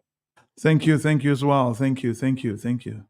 All right, let's move on there. 449-3095-9697. As we move on there with the Hot Seat Dominica's Most Talked About Talk Show.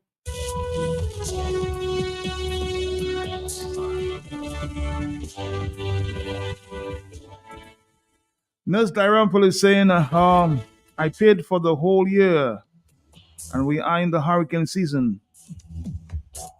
And she's thinking about diseases. Nobody cares for our people. It is really sad. God help us. Her phone is still not working yet. Just want to say, I love you. I love you, nurse. But we should be very concerned, especially for the health implications there with this rubbish collection issue.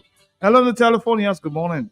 Good morning, Matt. Morning to you, sir. Matt, there must be more than something wrong with the trucks. Must be more than that. Because I remember at one stage in Portsmouth, when there was no truck, they would hire one or two other local dumpers. You know, the 1-ton trucks to go around and pick the rubbish up. Yes. So if the trucks are not working, Hire something? If the trucks are not, hire one or two of those trucks to do the work. So, there must be more than the truck. There must be more than the garbage truck that is wrong. That is bad. There must be more than that. Otherwise, hire one or two of the local trucks to do the thing until you get the trucks repaired. Simple solution, yes. Thank you. Thank you. Hello, talk to me on the telephone. Yes, sir. A rubbish issue collection around the island. Hello, talk to me. Good morning. Yeah. Good morning, Matt. Morning to you, sir. Matt, I'm sitting there laughing, Dominic is special, Matt. You're laughing? Because we have UWP garbage and labor garbage. Because I cannot understand, Matt, if it is not affecting the labor rights. Matt, when we have a swarm of flies or rodents or so, it's going to affect everybody. Everybody. So why is it that the labor rights are so quiet about these issues, Matt? Why? Are we politicizing even garbage disposal in Dominica? That the labor rights would be afraid to talk about it, and they must leave it that the UPP talk about it. And when the UPP talks about it, then they attack the UPP as enemies of the state. Something's got to be wrong.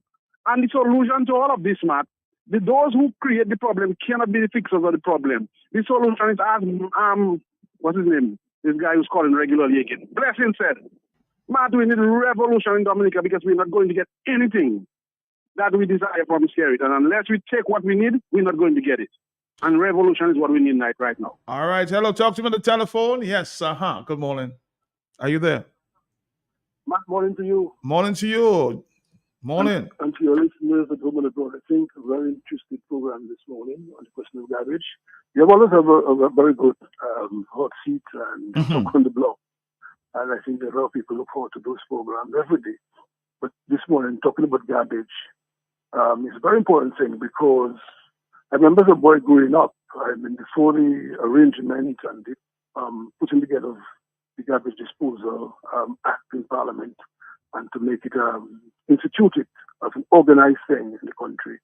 People throw garbage everywhere and anywhere. You had a lot of flies, you had a lot of rodents, you had a lot of, things around that create sickness and so on. I remember there was a time you had flies until people had to remove everything they do, they have to cover and they have to see and so on. Since the garbage being organized, we have been able to control these things.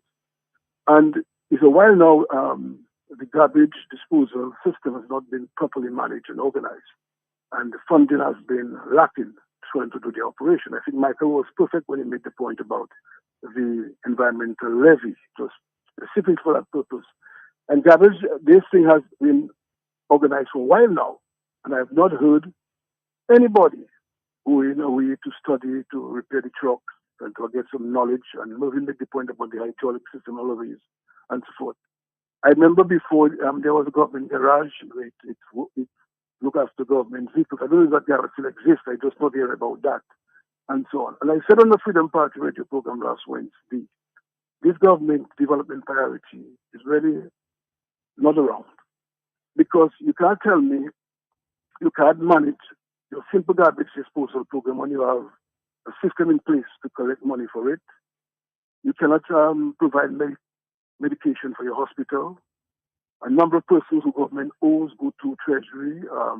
Every day, as I was saying, he uses little $30,000 to set a project of government how many years ago, and he's going every time corner he can't get his money. So while all these things are happening, people are being affected. You heard the government talk about Marina. They talk about groundbreaking for something in Pennville. They talk about a new port, a cruise village. It's like you're renting a house and you come in and you have big TV, big setting in the house, big fridge, big everything, and then you can't cook food in the house to feed yourself and your children. It's like really a waste, a joke. And what is even sad, when you make those points, genuinely, as a citizen, the government could look at what you say, and I do say they have to take everything you say, but analyze and what is right, take it, what is good, that they can use for the good of the country. They turn around and they see that you hate the country. As if once you criticize the policy of a government led by Roosevelt Skerritt, you're being attacked over an enemy of the state. Since when Roosevelt Skerritt became the state? Since when? And so forth. And I personally have no regard for this foolishness. I heard a priest. And soon, I reach a point in my life in Dominica where I see something you have to just take off your gloves, with these people. You ready? You ready to get in the ring, Bosso? Yeah, man. I'm ready to get in the ring and call other people to get into the ring to take on this government. 20 years. Just look at that Mayor Martin in Barbados going her second term. And look at how they prepare. I don't know if you're watching the World Cup cricket, how they prepare the grounds there for that. St. Vincent's too, yes. And so on. And in Dominica, this guy has been there for 20 years as Prime Minister. His government is there for almost 25 years. And so forth. This party is there. And we're there crying, and then you come on the radio and talk all this foolishness. I was so busy and I saw him on GIS talking some rubbish. I walk out. I don't have time. I think Dominicans wasting time. In other words, you go to the country, people, you hear people say, I want to go to school, learn, I want to get a job, build my house, buy my vehicle, marry, have a family. As if here we're just living like as if, we're just in motion until there's no start. When you want a country like that, you can't control, you can't manage, and so forth. You look at the trucks, some heavy trucks breaking down with the fellas there, and I can tell you the workers are doing their utmost to do a good service. Doing the utmost. They come out, they take your garbage, they call and all of that. But the system, in terms of their payment, because when you work and you don't get money on time, your enthusiasm is being destroyed, it's being really put aside, and so forth. And this is what we are talking about. And for them to learn and fix up the business, they go about talking foolishly about you hate the country, as it was carried and the Labour Party is the country. We must dismiss that as nonsense, and these guys have become dysfunctional nuisances in the society. We must ensure that as Dominicans, we can say we have had 20, almost 25 years of our politics, our governance. Bosso, do you know what has happened with the environmental levy, which has been paid for the inception of the Solid Waste Act from the inception? What's happening with that money? I don't know what happened to it now. What I knew when we were in government, the money paid goes to them, and they were well run and well serviced and do their business properly. Even if you have a PRO, that comes on the radio to advise people what to do and so forth. Jenna Jacob, yes. Food, yes. And all of that. You had that. To me, now, you don't even have that. You don't even have that. I don't know what is happening. And people cannot see that. I mean, support your party if you want. That's your right. Support your party. Go to death with your party. But when the things are wrong for the good of the country and your children and your children's children, say it is wrong so your party can recognize that you are not satisfied. Since the Prime Minister said by the stroke of a pen, you can just end MEP, people feel threatened. I mean, threatened about what? Threatened about what? I mean, if you talk of what is wrong and promote what is right, these guys will learn. I mean, you have a bunch of people that to me, they go to work for a salary, but in terms of the country, I mean, I already spoke about Maho. I mean, Cassoni, I know Cassoni very well. I respect Cassoni, his family. I was part of their home for years. I know Cassoni well. I respect him and his family. But it's the worst part of Maho I've ever had. I said the worst? I mean, the worst part I've ever seen in Maho, when Blackmore was Palrep, and she will hear you announce a meeting there and a meeting over there and so forth, whether it had a crowd or not. But you heard that something was happening. But to me, this guy, you don't know if he exists. All right. Well, so thank you very much. You know what I said earlier, the statement put out there on MO News had many holes. We need to ask a few questions. Is it a problem with the knowledge regarding the repair of garbage trucks, or is it unavailability of funds? It appears to be a financial crisis. Since when private trucks can be hired to do the job? On the telephone, good morning to you. Are you there? Yes? Interesting. Matt, good morning again, my brother. Morning Matt, to you. Yes. Yes. Dice, we need to play King Dice, Mr. Abdullah, because you see, we're talking about a money shortage in the country, clearly, a cash crunch, and we know, Matt, that we are missing the billions of our money outside under Anthony Hayden's control. We must never forget that. Okay? And that is why I suspect, Matt, the only reason why Anthony Hayden will send money to Dominica is when Skerrit calls a snap election, because Anthony Hayden knows that once the government changes, okay, steps will be taken to recover our billions in his possession. So he will finance anything that Skerrit is doing to maintain his power at election time. But clearly, Matt, that is one of the reasons why we are suffering, because our monies that are supposed to be used for the development of our country, they are in foreign control. They are under foreign control. And we see the people, the passport agents like Duncan Stowe and all of them, Alec Lawrence and Lennox Lawrence, all the passport sellers, we see them rolling high in Dominica. Okay? But our money, the money that is supposed to run our countries, it's outside. When it used to trickle in, remember what Al Jazeera said? When it was trickling in, only 10% of it was coming in. They kept the 90% outside there.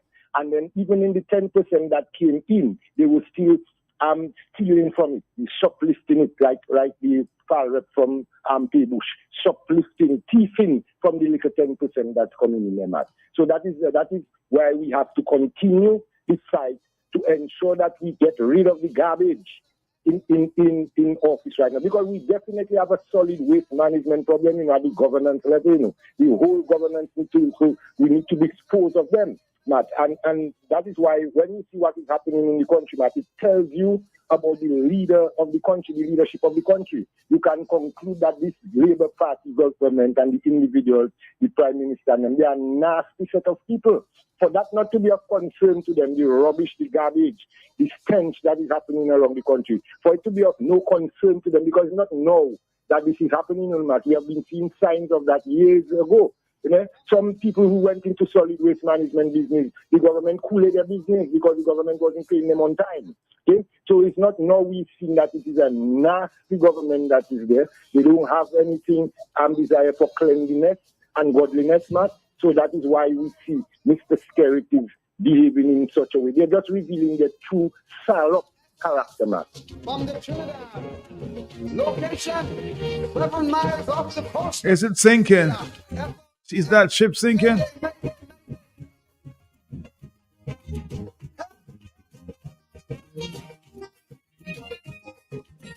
Somebody says this regime go begging for things and not willing to do their part in maintaining the infrastructure and equipment, huh? The Trinidad, a luxury liner, sailing the Caribbean Sea. Somebody says blessings is right. We all need a revolution. This is the only solution. Garbage economy, garbage leadership, garbage country. Without a revolution, the people will be garbage themselves, huh? Someone turn the bridge over to a captain named Chambers. Me blood crawl, things start to fall. Hold me head when I sail and fall. Captain, the ship is sinking. Captain, the seas are rough. Oh yes, we gas tank almost empty. No electricity, we oil pressure reading low. Shall we abandon ship or shall we stay on it and perish slow? We don't know. We don't know. Captain, you tell me what to do. Every sector, somebody says, is dismantled. Case in point, Public Works Department. And from my inside source there, issues in terms of payment to the workers at Public Works. The Trinidad, oh, she was a beauty with wealth that few surpassed. And in her day, she stayed majestically. There were few in her class. Faithfully, she fulfilled her sailor's need. Some were overpowered by greed, and so they built but slow. Some took by bulk and go. Somebody's saying the guy who said Dominica is shining as a result of NEP, it should be asked, has he seen how shiny the Kingsford Airport looks at this time? An official port of entry in our country. Has he seen the port entry at Portsmouth? How shiny it is at this time? Everything seems to be collapsing, huh? We don't know. Captain, you tell me what to do. Whoa.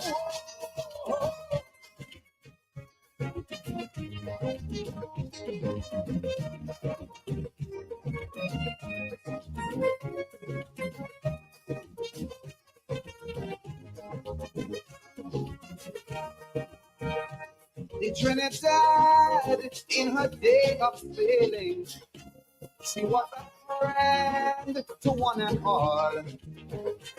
She never once ever hesitated to answer all. Somebody saying with all these issues, people are seriously in their right mind, still attending the Prime Minister's meetings with a smile in his face and watch him grin for them. Lord gracious, hear us.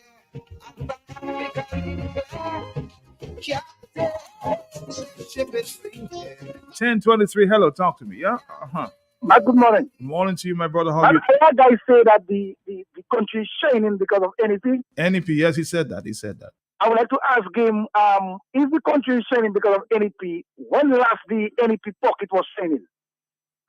And I also hear somebody say that the truck drivers for the solid waste does not take care of the truck. They're the one destroying the truck. But that is not true, no, because the truck drivers for the solid waste are the mechanic for solid waste. These are the same guys who fixed in the truck for solid waste. Man, it's a money problem solid waste have. Solid waste not getting money from the government to do what they have to do, and management afraid to talk. They cannot talk because if they talk, they don't have a job tomorrow. If they talk, they compromise the government, so they silent. And this is what happened to us in Dominica, and not only by solid waste. A lot of different companies that even happening to us. 1024 is the morning time at this time, which is the 11th of June, Tuesday. She always did her best to help out those in distress. Now it's so sad to see she's in difficulties. Though she helped share, some of them care. And practically declare, Captain, the ship is sinking. Hello, talk to me, yes? Morning, Matt. Morning to you, morning. Matt, we have two solutions with the garbage. One, for now, this is temporary. Right. We have to, the community should hire a truck Pay the truck because the truckers do not have work for them to do. Everybody, all household, pay $10, pay $20, and let the garbage be brought to the garbage place. That's one solution. And the second solution is this government has to go.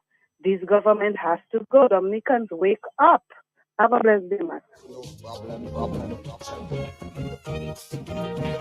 Now there's a lot of fingers pointing. Public Works Corporation is another NEP department, huh? No pay for 3 fortnights. Doing her wrong. Now please remember I'm warning you. But at the end she had said no to hold the keys to her fault. So we know who's at fault. Now it's up to you. It's up to me. The NEP workers making the country trying to come to Casa Bruce and trying to Casa Bruce and see the NEP cleaning. They're just getting paid and not working. The place is just full of grass. The roadside full of grass. You want to see garbage? Go to Casa Bruce, somebody's saying.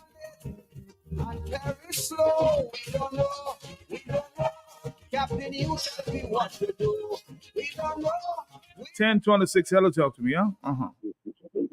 Good morning. Morning to you, sir. I think those of us with vehicles will have to take all the garbage and bring it in Mount Daniel. Dump it in Mount Daniel. Those of us with vehicles. Mount Daniel, where you want to dump? Where you want to? On the highway, Mount Daniel. Oh, the highway. On the leading to the big house. Oh, okay, that's where you want to dump the.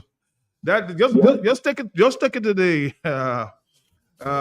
garbage dump, man. If you want to solve the problem, dumping it in Mount Daniel is piling up more rubbish there. But I get the message. I know what you're trying to indicate, you know. But let's be a little more responsible. We don't know. Somebody put an application to the World Bank. Probably they get some help to do the repairs. We don't know. We don't know. We don't know. You tell me what to do. All right, let's see if we can listen to another voice note there. Yes, let's listen. Matt, Private trucks, yes. That call you're talking about, tell the government to hire trucks. But the man owing us for almost 2 years. We truckers that carry things for them. And they cannot pay us. But we coming after them. Don't worry. Captain, this is our rough, yes. We got tank almost empty, no electricity. We oil pressure reading low. Shall we abandon ship or shall we stay on it? 1028. Hello, talk to me. Yes, good morning. Hello, good morning, Mark. How are you, sir? How are you? I'm fine, Mark. Okay. Mark, let me say something on this. The Public Works Corporation, they are owing the workers for 3 fortnights. Okay. Yeah. No, and then the Solid Waste Management Corporation. No, the union responsible of those two corporations is the PSU, that is later. So I would like you to contact Mr. Later because he have all the information, I believe, because he's the union representing the workers. So I believe he's one of the best men that could really tell the people what's happening. Thank you very much. Thank you. Thank you. Now it's so sad to see she's in difficulties. Though she had chair, some of them care, and some Somebody's saying there, I suspect an employee there of Public Works Match. This place is frustrating. I guess you have not received your salaries, huh? I don't well understand how you feel. Shall we abandon ship or shall we sit on it and perish slow? We don't know. Somebody says the only solution is a nationwide protest forcing this regime out of office, huh? Enough is enough. If only there was something I could have done to restore the credibility of this beautiful vessel. Money is no problem. Now there's a lot of fingers pointing,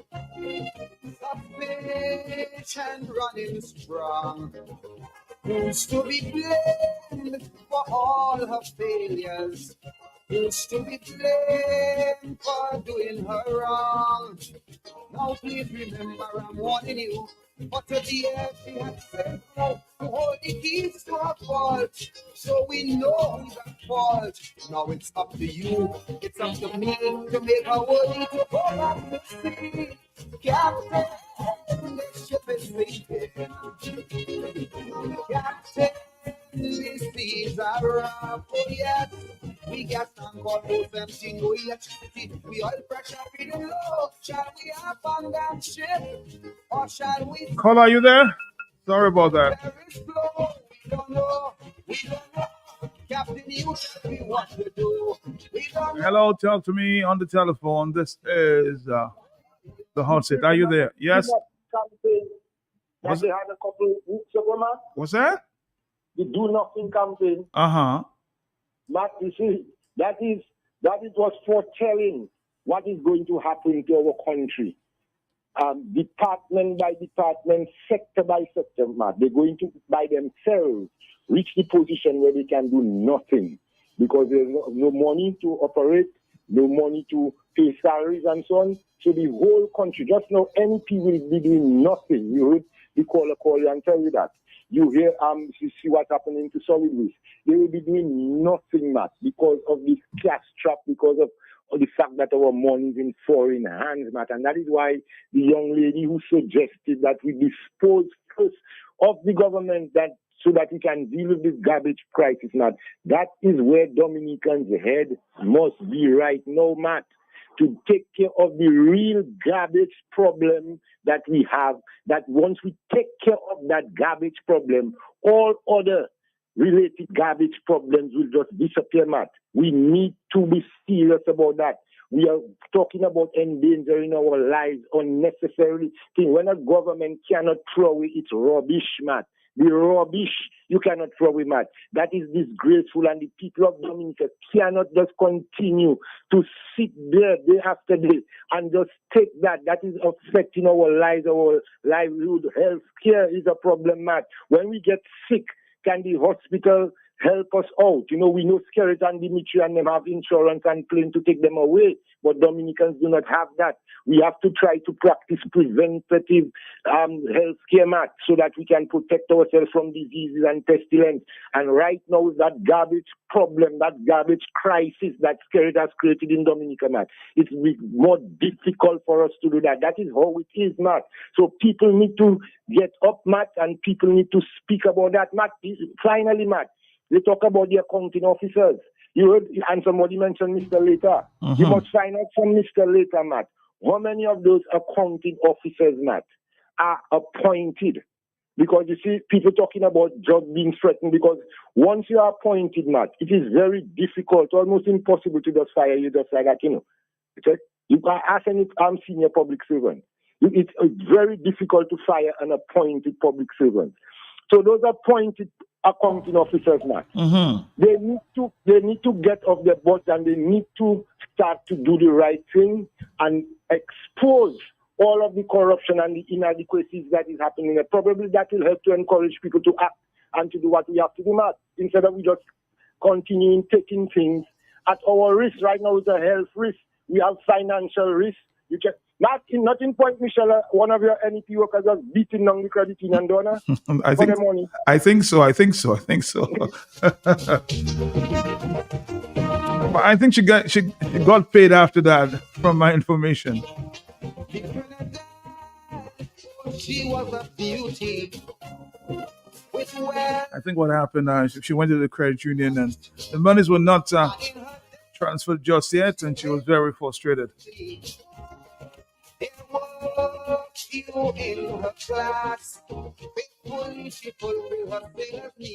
Man, it's so sad to see how we've come as a people. Before all that, we are people with norms, values, culture, and tradition. I love this land, but something has to be done, huh? Captain, this is our yes. We got some almost empty, no electricity. We oil pressure reading low. Shall we abandon ship or shall we stay on it and perish slow? A lot of fees, huh? From a custom officer have been collected by an importation of used vehicles on the island. Lest we forget that Skerrit just came back from celebrating 20 years of relations. He could have gotten at least 10 trucks, you know? Now getting ready to send 20 labor rights next week for 2 weeks for a line for spreading labor propaganda. They're going to China. Who's paying for the trip? I suspect it may be China. Yeah, so 20 labor rights are going up there, according to this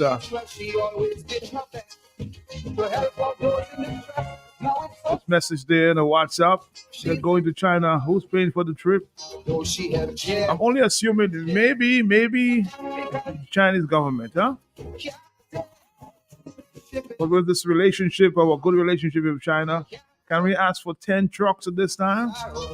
Garbage trucks? I don't think that would be a problem, would it? Because we have a serious garbage disposal problem. On the telephone, hello, talk to me. Yes, good morning.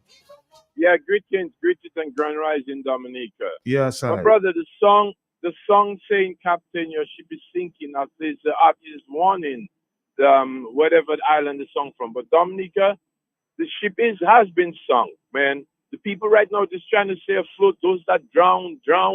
Those that trying to stay afloat, and that's the situation as it is right now. It's sad, like one of your Texas individuals that Texas told you.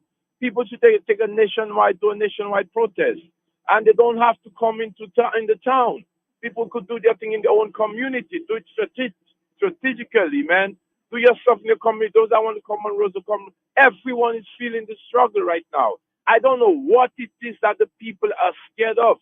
Look at our people, last 20 women, total labor rights, trying to break down the people and them credit union door. It's not credit union fault. Government don't pay them. They can't give you all money, so don't go and break down credit union. You see what they're doing? But they won't go to the financial center. You know what I'm saying? So all of them that they didn't get paid, go down. The public works, NEP, the buses, do that strategically together, man.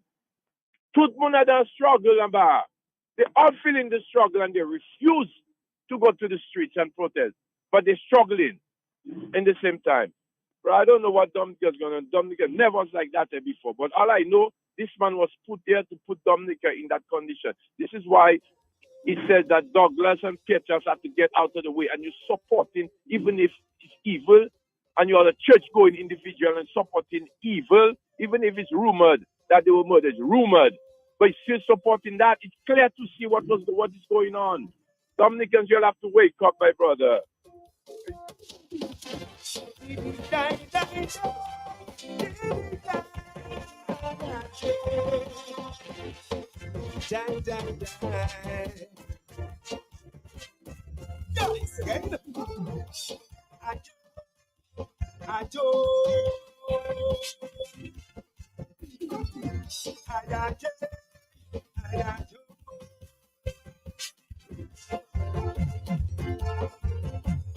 Greetings, Mr. Abdullah. Salam alaikum.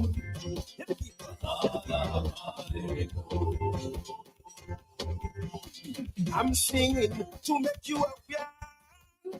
Things are bad at home.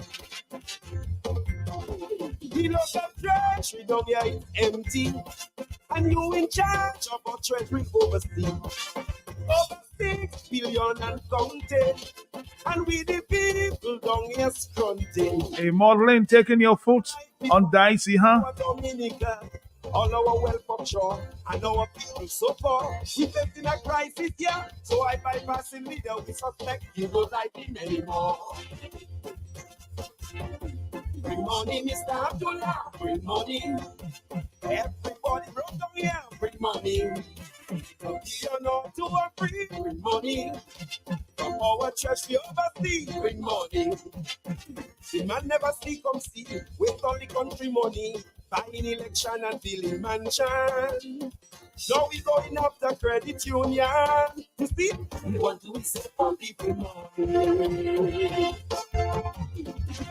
Giddy die die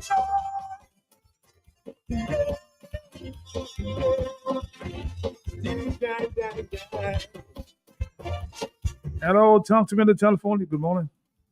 Matt, Yes, I'm here. but the people of Dominica had a problem when Durasco had raised up the water price. $15. You get the manager of Durasco to come there, even though he come and tell us lie or whatever, but at least he come and explain and say something. Now we have a problem with our garbage, which is a serious problem because we're going to go in the river and get our water. But right now, when you have garbage problem, that's a serious problem in a country because one that can create a health problem in the country, and we already don't have a good health system. But we need the manager of solid waste to come and tell us exactly what is happening, why our garbage cannot be picked up, and when they talk about further notice, what is it they're talking about? Matt, get the manager of solid waste so that we can know what is taking place. Thank you very much. Yes, I think it's a good suggestion as well. I'm going to try my very best, huh?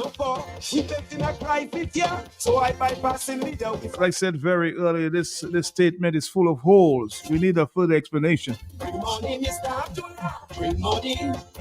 Everybody broke down here. Bring money. Listen again to the statement. To all residents across the island, kindly be informed that there is a delay in garbage collection in every community until further notice due to circumstances beyond the corporation's control. That's not enough. We do apologize for any inconvenience caused and ask you to continue to manage your waste effectively. We need more. We need more information then, huh? Full of holes. I'm going to try my very best to get in touch with the manager of the Solid Waste Corporation. Hello, talk to me, yes? Caller, are you there? Yeah, good morning. Morning to you, yes? Hello? Yes, go ahead. Yes, I'm here. Yeah, I was saying that it's not garbage because look at garbage has to get prioritized in the country. It's a major area of public health. If we do not manage that garbage properly, we have implications for disease. Flies, mosquito, roaches, rats, leptospirosis, dengue. These are the common ones we have around us. But they are all like salmonellosis. And a lot of also that is spread by rats again. Rats alone can spread like 10 different diseases per man. We have implications for beautification. Dominica calls itself a nature island of the Caribbean. That brand is being affected. People have been dumping stuff all over the place. The other thing that we have eradicated over the years, and if people get it re-energized again, that is a problem for Dominica. So environmental contamination, your rivers, your marine, your land, burning is going to become an issue. We have the puffs coming out from, the persistent organic pollutants coming out from this burning of plastics and other materials, vehicles like old equipment, your e-waste. So that is why garbage itself, solid waste, I call it garbage. Garbage, the part of garbage, when you say garbage is the thing coming from your kitchen. The issue is a waste management problem, solid waste management. So we're talking about Dominica to go into issues of recycling. Or we're going to reduce, and get reuse, reduce, and recycle certain solid waste. Derelict is becoming a major problem around Dominica. Too many derelicts all over the environment, just creating unsightly scenes and creating the housing for rats and flies and other things. Now, government getting sources of revenue from the environmental levy, the collection of the taxes on all goods coming in, we paying tax on gas, levy on used tires and new tires, and government subvention that they give to service so that the waste can be managed properly. So we need to rethink maybe what are the sources of our collection, whether we get in that money going to solid waste so that the workers can get paid on time, and trucks, if you want new trucks, that you buy trucks so that we can manage the collection system. And if collection system can be managed by government, it can be outsourced. So we need to seriously look at garbage management and give it the priority it deserves. If government has to, if Dominica has to promote the brand, it calls itself a nature island. This is critical to Dominica, and it's also critical to our health. I'll leave it at that. All right, thank you very much. I think I recognize the voice of from an environmental officer.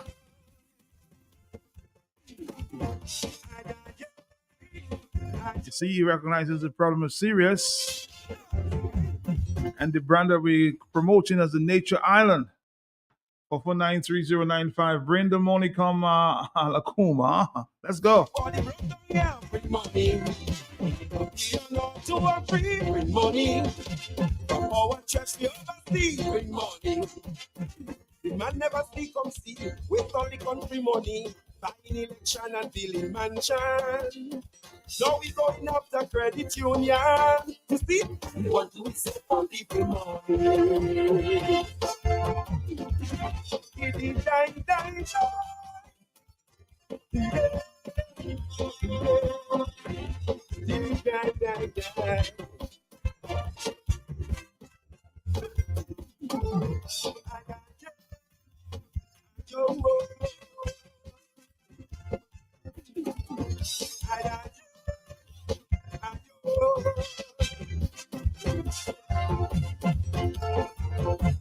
It's up to you, Mr. Abdullah.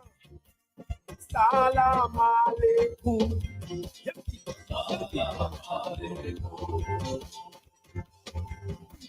Corruption have citizens falling. Electoral reform. Government in everybody. All right, 10:47. Get your salary. Nobody for passport printing. I've been promised a comment as it relates to solid waste, so I'll give you an update sometime, huh? Diplomacy, you front load money before, come front load a little more. 6 billion of I for it all. Bring money, Mr. Abdullah, bring money. You mean to tell me even our garbage disposal system is not better off after 20 years? The man never speak come see with all the country money, fighting opposition and buying loyalty. He borrowing from social security, you see? He want to pull the pension money. 10:48. Hello, talk to me. Good morning. Mm-hmm. Yeah. Morning, Matthias.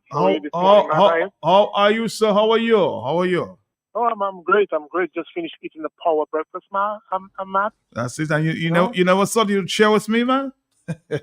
What's that? No, man. Salmon and eggs, man. Okay. Oysters and clams, man. Yes, sir. and I close it up with a little watermelon, eh, man? You know, it is a little watermelon. That's important. That's important. Matt, you know, watermelon is an aphrodisiac. You know that, right? Oh, so you plan for some activities later or what? No, man. I at the green part. That's where the aphrodisiac kicks in. You know, Matt. Okay. Shots fired, Matt. I have to reload. All right, my brother. Let's stick to the subject. Yeah. Yeah, but Matt, very interesting topic, you know, Matt. I'm listening and everybody is pointing at government and talking about the connecting levy, and the levy should be remitted, cash should be remitted back to the solid waste and all of that. Yes, Matt. Why that is that? We all know the government style of trying to use different avenues to pull in revenue to be able to sustain their mismanagement.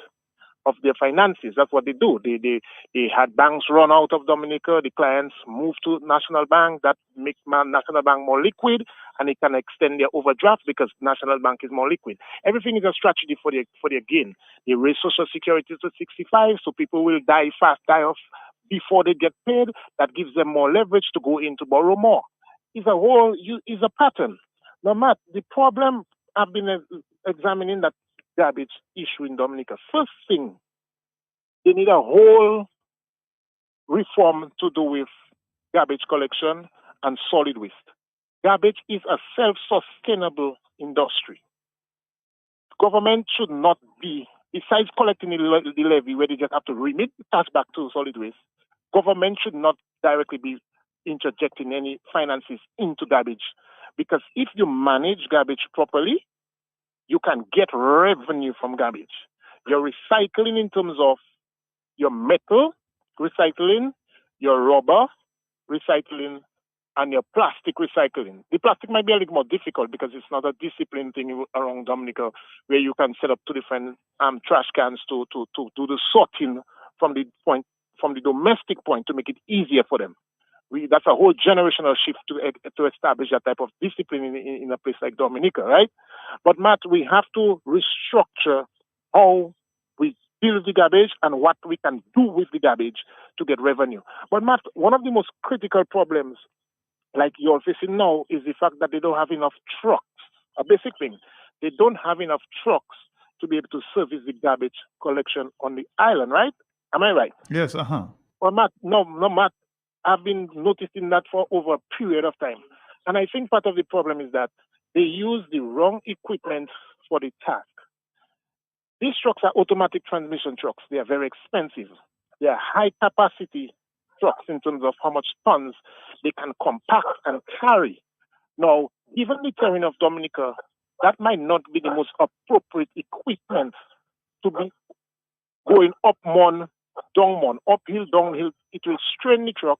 And when you don't have a significant fleet to reduce the stress on one equipment, then you're going to exhaust that equipment.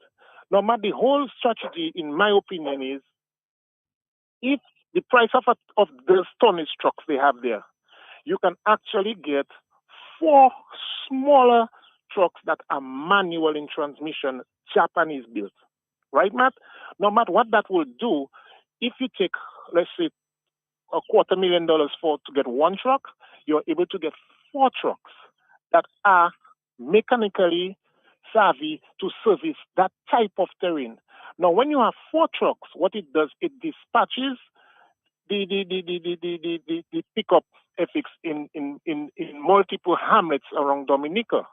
Right, Matt? Now, it also increases the frequency at which you can collect garbage. You can collect garbage twice a week, depending on you monitor where the garbage traffic is heavy, or you can do it once a week. You monitor all of that. Right, Matt? So, Matt, it's a lot of things you have to put into perspective. What equipment is needed? How do we use the finance strategically to increase fleet, but not increase debt? And how do we create a better level of reliability on the garbage collection around the island? So, in my opinion, the same way they could pay Byron $500,000 to come and put a reform, I think right now the government should put a team of people together to do some auditing among critical sectors around Dominica as to. But you know, there's a levy for garbage collection, huh? But I just told you, anything that reaches in the government hand, it is dead, because it's a strategy for them to subsidize the mismanage of their finances. Okay. They don't have a proper finance management ethics operational in Dominica. Okay. So they tend to just run always, and they can choke their hand to be able to get money to subsidize the fact that they cannot make money. And everybody knows that Labour Party government has not been innovative enough to increase finance, business, industry, revenue on the island. They can build concrete. None of that is actually building domestic revenue and your power, your spending power, how comfortable you are, whether you're employed, that's not working. All right, again, thank you, Tad. Always making a very significant contribution. Thank you very much. The handwriting is on the wall. Thank you, Tad. Thank you. Your country needs you. Hope you realize our government is abusing. Somebody's making a point there on Facebook, huh? And it is having a dirty effect. There was money for seawall in St. Thomas recently. It is time for us to plus the BVI envelope sharing there. That is why I came. Stay there and talk. To expose the wicked things that perpetrating. And don't remove them. Only time for the self-destruct. See how it's going to get worse. The purpose is government was for the box. Somebody says it's a rat race. A rat race government.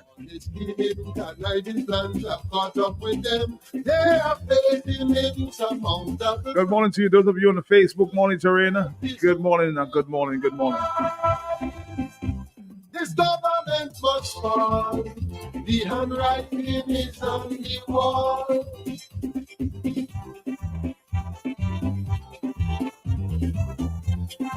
3 fortnights, it's 6 weeks, Matt, without any pay, and the workers are still working.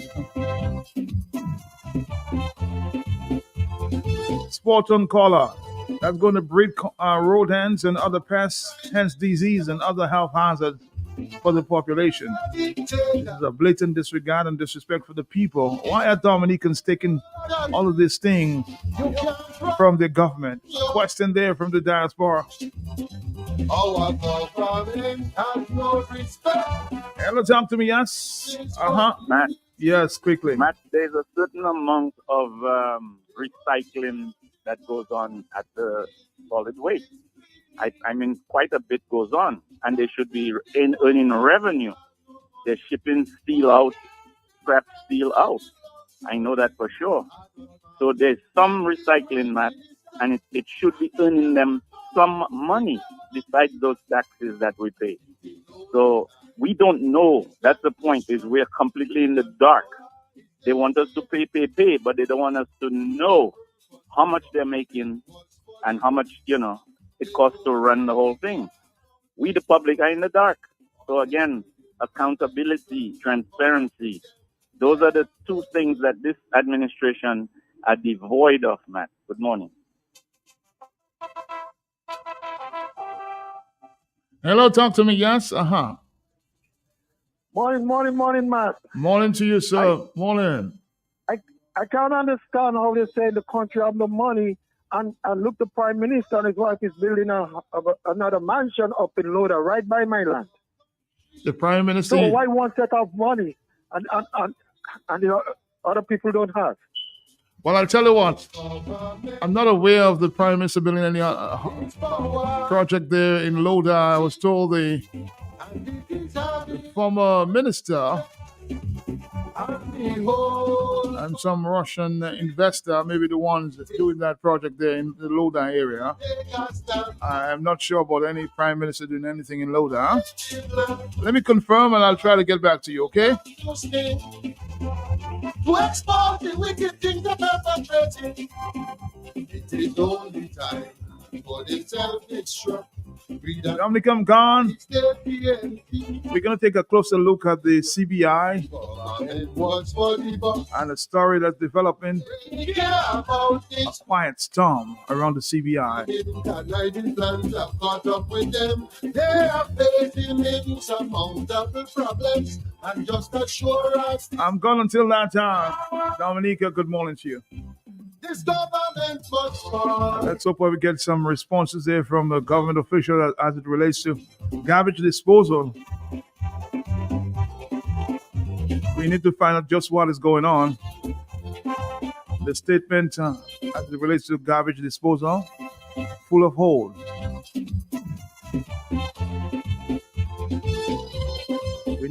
We need to know the truth, the whole truth, and nothing but the truth.